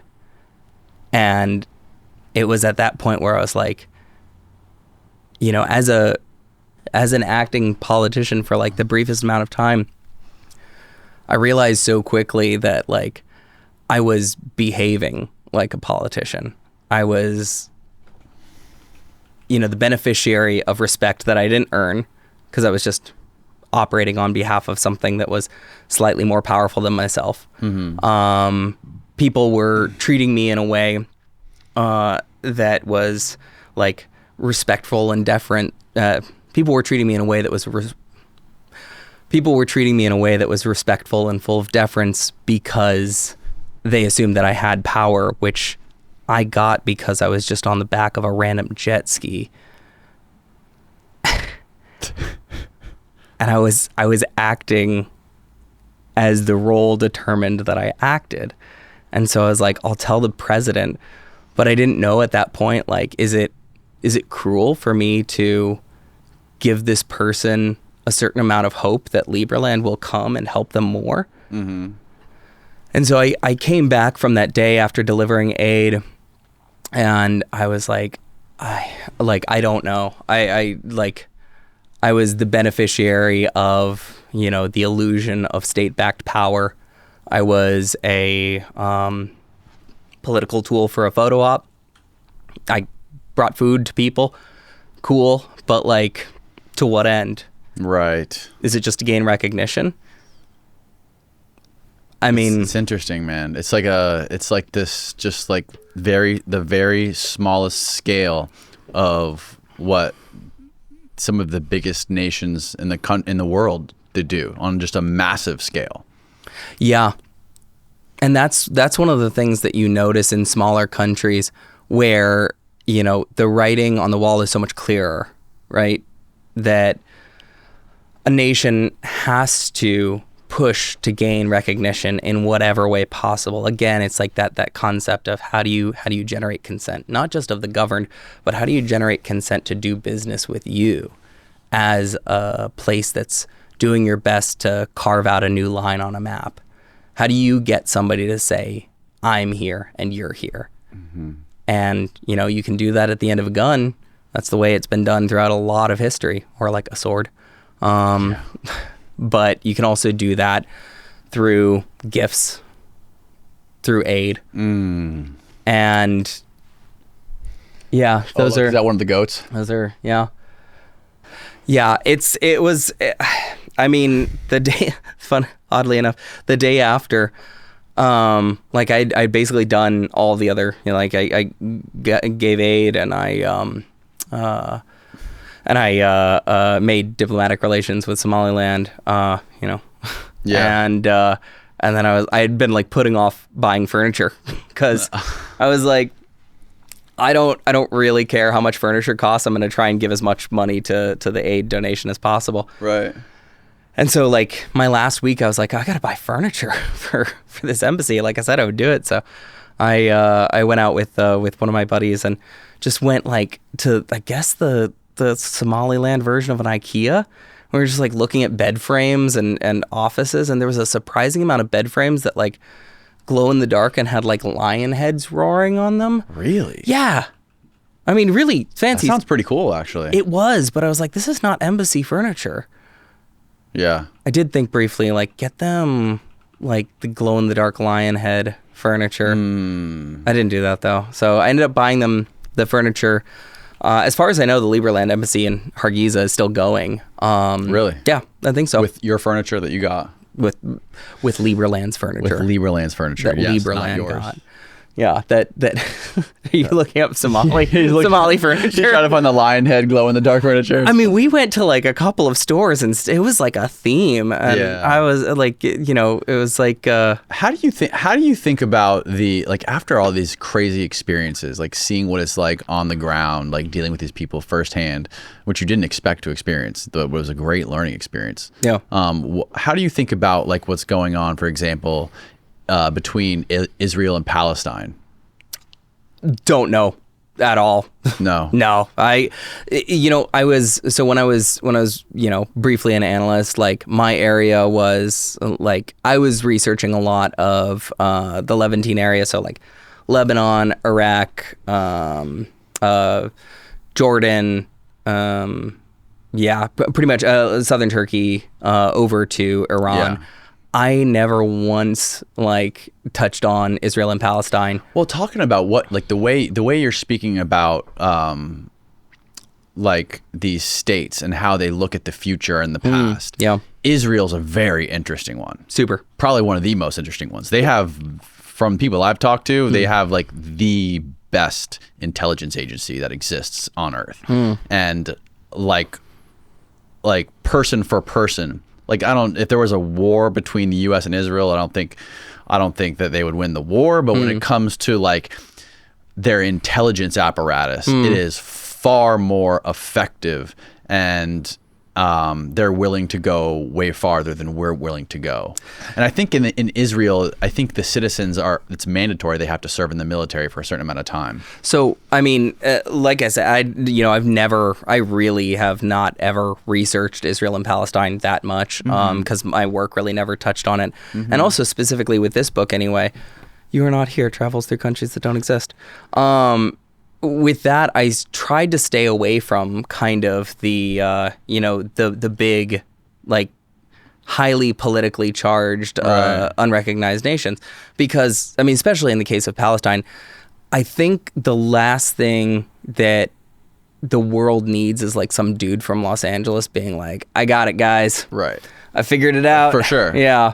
But I think that, to your point. But they, like, what I'm saying is, like, when you think about that and you think about Israel, it's like they have more of a like national galvanizing, for lack of a better word, story than anybody. Like, look at the history. It's a great one. Yeah. Look at the history of Israel, and like if anyone has more will to continue to thrive into the future, it's them. Well, I mean, and I'm sure there's other countries too, but yeah. Well, I mean, I think that from one perspective, you should look at the constraints and imperatives of Israel, right? You know, they're a small nation. and they are surrounded by antagonistic nations to them. Right. So what does that necessitate that you do? Like turn everybody into a soldier, like have an incredible defense apparatus. Right. Have strong international relations. That's the imperative there. Okay. They're constrained by their landmass because they don't have, they're constrained by their landmass because they don't have the natural buffers that we have. Right. So that's a big part of it. But I think, I mean, and in terms of national story, sure. I mean, you know, according to, I wouldn't speak for an Israeli, but like, it goes back to the Bible times. So, right. Like that's a pretty compelling story. Yes. You know, I mean, I think that when I think about the countries that I stayed away from, I mean, largely I was constrained by the fact that like, one, I didn't know I was going to go throughout all of these other unrecognized countries because I didn't think I was going to get banned from Turkey. You know, crazy. But the other thing was like, I wanted to sort of shine a light on this conversation as it is globally. Like these aren't the only unrecognized nations that exist in the world. There's literally probably about 100 of them, as far as I know. Wow. And that's, you know, there's you look at Taiwan too. You know, there's partial recognition of Taiwan. Tibet is another one of these areas. Right. There's constant independence movements in Spain, obviously. Romania even has an independent contingent in it. So I think that there are independence movements in the Transylvanian area. So this is kind of indicative of where we're moving globally, in my opinion, anyway, because now the things that previously, you know, we're not a part of empires anymore. Like we're not a part of the Ottoman Empire. The time of empire is largely spent. And now we're, as you say, like trying to become a global community. But what does a global community mean? Right. Can you separate your own national identity away from the pool of wealth that your nation controls and its ability to do violent force, presumably on your behalf? And that I don't know. You know, what it kind of goes back to the question about like us as Americans, right? So without the American military, without it being a wealthy and presumably prosperous nation, like what makes us Americans? I think so. Here's a good thought experiment that I think about sometimes. Let's say you know, America goes away, and there's a huge refugee population of Americans, people calling themselves Americans who've spread throughout the entire world. How do we group up? You know, how do we what? How do we group up? Okay. Let's say there's, you know, an American contingent in you know, Beijing. Do we have a America town? Like, do we carve out our own, you know, little neighborhood where only Americans go? I don't know, probably not. Like, I think we would separate differently than that. Because it goes back to the individual nature. It goes back to the individual nature of being an American. Would we go back to whatever our previous nationality was? I don't know. Like, how do you find those people who believe the same national story as you do? And because of that, even though you don't know that person, you have a shared affinity with them. Right. I mean, right now we're seeing this movement of people who are, I think they're calling them the passport bros. So yeah, like there are these golden passport schemes. And this is huge in the crypto universe, where it's like, okay, well, I have a bunch of wealth, but the U.S. makes it really difficult to cash out my cryptocurrency, or it's you know, my businesses are not protected in any sort of legal framework in the United States. So what do? Get a new passport. Malta is like this huge place for this. You get a Maltese passport, suddenly you get access to the EU, and they have pretty liberal laws in terms of working with alternative finance. And so we're already seeing wealthier classes of people start to find alternatives to their citizenship so that they can benefit more. Wow. And there's even, oh man, this is such a great point, and I can't remember what it's called exactly. The seafarer movement. Can you look that up? Seafarer? Oh, this is crazy. Yeah. This is really dope. It's like billionaires who are starting their own nations on the sea. Try seafarer Peter Thiel. Libertarian. There you go. Seasteading utopia from Peter Thiel. Mm-hmm. Whoa, what is this? Silicon Valley billionaire's dream of a floating libertarian utopia may have finally been killed. Peter Thiel's dreams of a... Okay, that's the same title. Keep going down. Wow, what was this all about? So the seasteading movement, from what I understood, was again, it's this movement where you can have all the benefits of coming from, whatever nation you come from, but you can also resist any detriments that come in the form of taxation. Ah, right? Okay. So, hey, I don't live in America anymore. I live on these crazy libertarian boats. Right. Or maybe on an island in the Danube River. Or in the metaverse. Right. And now you don't have to pay taxes. Mm-hmm. This is the thing that I'm talking about the statehood as a service model, right? It's citizenship that provides for you the things that a nation provides for you, but it's essentially the wealth and protection of the nation state without actually the culture or the story of the nation state. Right. So if you're a guy who's like a billionaire like Peter Thiel living on a yacht being a seafarer, you can still have businesses in America and make tons of money, not have to pay taxes, but you just don't get... But can you still benefit from having residence there? I have no idea. So if you were a seafarer like this, would you be able to legally be a citizen of the United States as well as like some other country? So there are certain countries that allow for like dual citizenship. Yeah. And the U.S. is like one of the two countries in the world that taxes you no matter where you live. Mm-hmm. Actually, weirdly, the other one is Eritrea. Okay. Yeah. So that I don't quite understand. Well, that's an interesting thing that people always complain about in media too. They complain about like all the billionaires like Elon and Bezos and Zuckerberg like putting all their bank accounts overseas so they don't have to pay taxes. Right. So what happens if you put your life overseas so that you don't have to pay taxes? Right. Then this is sort of spelled out in a book.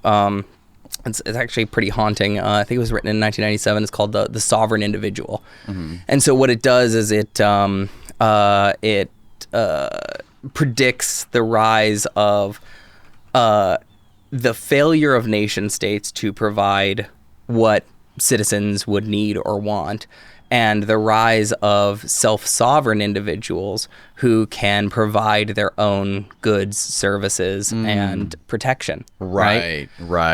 And so, like, I mean, I'm, and you'll see in the book, like, I'm of a couple of minds about like the libertarian leanings that exist, especially in the cryptocurrency space and in Liberland, certainly, because I think that there's like two ways that you end up becoming a hardcore libertarian, and it's like, one, you're wealthy enough to afford only private services. Yes. Right? Yeah.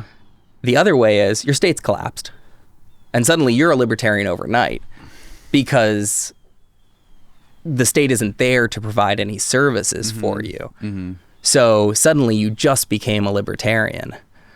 And so I think the people on the one side of things where they've become wealthy enough to afford only private services, to sort of dance in between the borders of the world, and to fund themselves beyond borders and oftentimes laws. Mm. They look at the rest of the state-based population and they're like, well, we did it, why can't you? And it's like, well, because it takes a lot of capital to sort of reach the escape velocity of the nation state. Right. And at the point that you reach that escape velocity, you're not believing that national story anymore because you just don't care. In my opinion. Right. Yeah, man. That's probably true. Like, what does the U.S. do for you at the point that you provide your own protection, You provide your own healthcare. You provide your own everything. If you move out to Well, a boat, at some point, like, okay, let's take Elon Musk, sure, for example. He relies on a lot of government contracts for a lot of his businesses, like SpaceX or Tesla or whatever it may be. So he kind of depends on the U.S. for this stuff. So if the U.S. wanted to strong arm him into paying taxes, they could. They could say, okay, we're just going to get rid of all your contracts and basically like choke off all this money from your companies. Same thing with Bezos.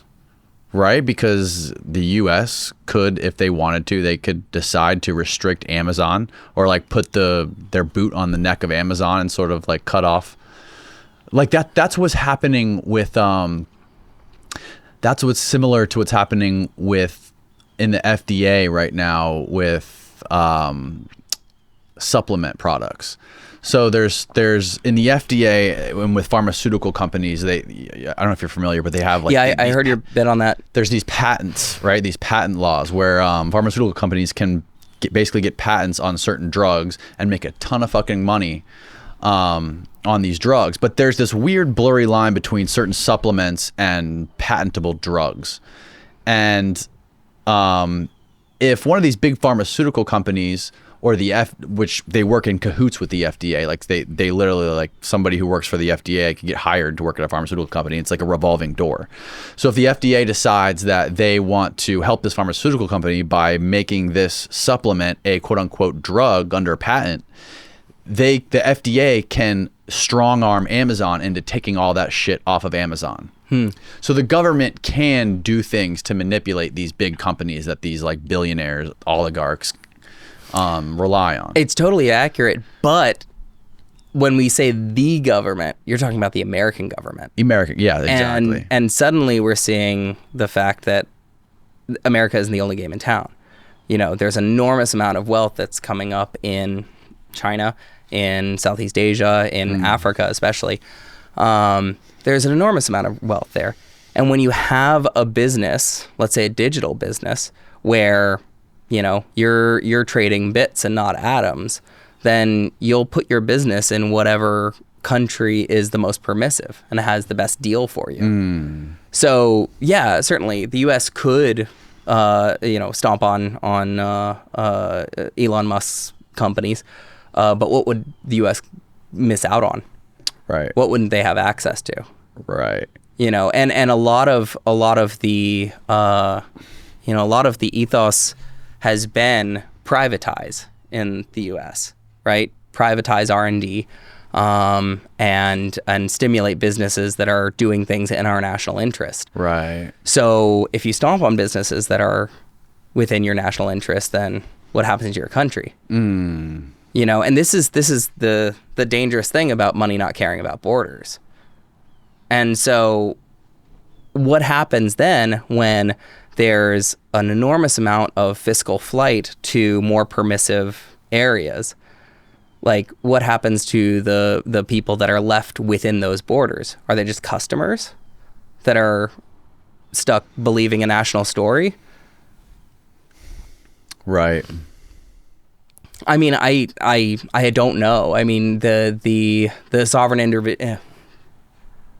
individual sort of predicts that everybody will have a certain amount of sovereignty, but this will come after a period of, you know, chaos as people are emerging from sovereign nation states where their identity is plugged into a nation state to being a global citizen. Yeah. And I mean, like, and of course in the sort of like conspiracy theorist community, there's like this huge antagonism towards like, well, they want one world government, and it's like one, who's they? And Klaus Schwab, yeah. Bill Gates. So I hear from the YouTube videos that I watch at like 3 o'clock in the morning, tinfoil hat strapped on.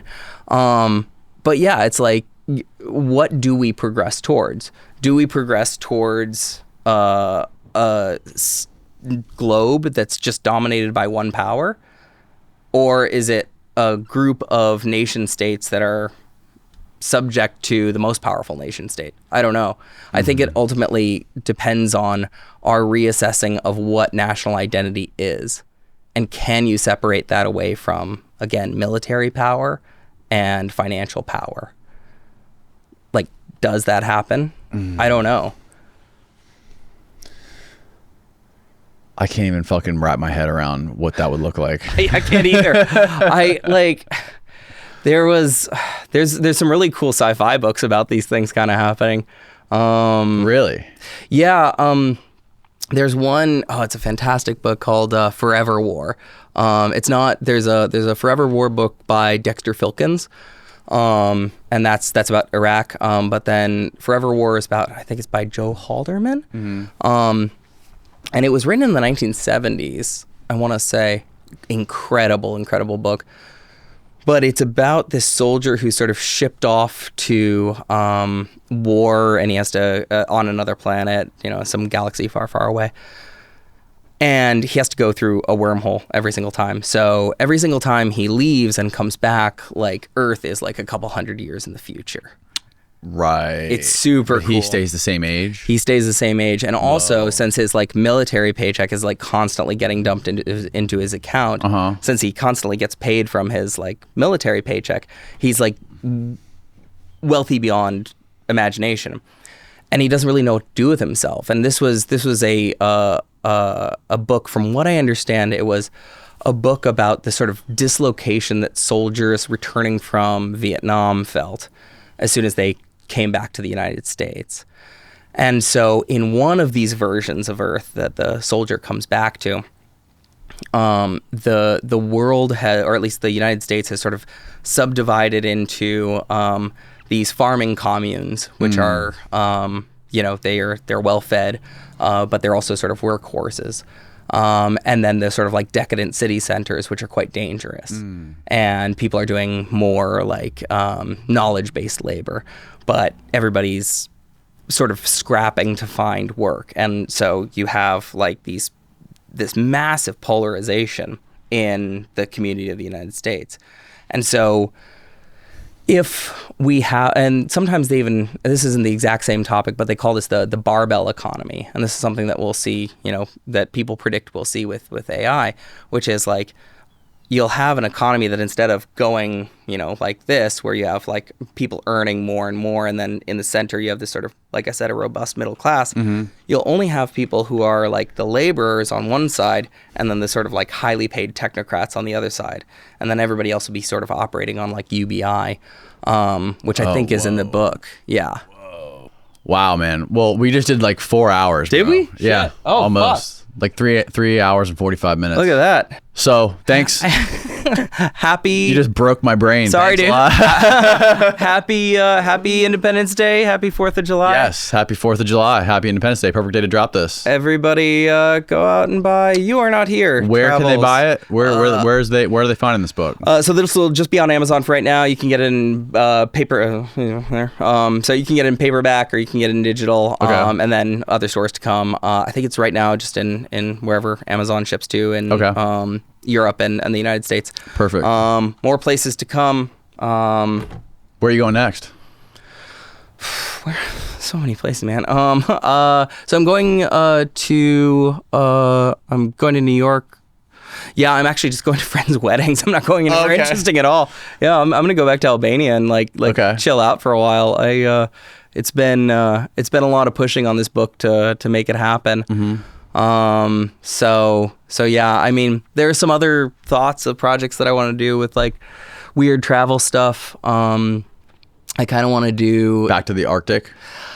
So that's one thought of it. And it kind of is like a future book. I was thinking about doing this like travel book about like how to love the future. Because it's like, I don't think anybody takes seriously that the human race is going to stick around for 1,000 years.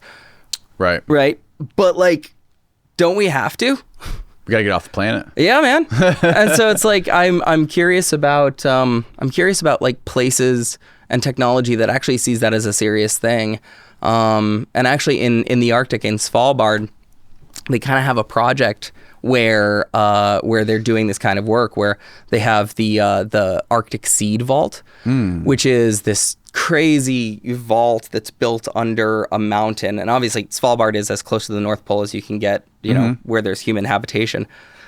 And so they have all of the world's seeds that are donated by seed banks of respective nations. Yeah. So that if there is a cataclysmic event and some type of species is wiped out, then they can go back to the seed vault in Svalbard, which is under this mountain. Yeah, it's actually been used a couple of times in Syria.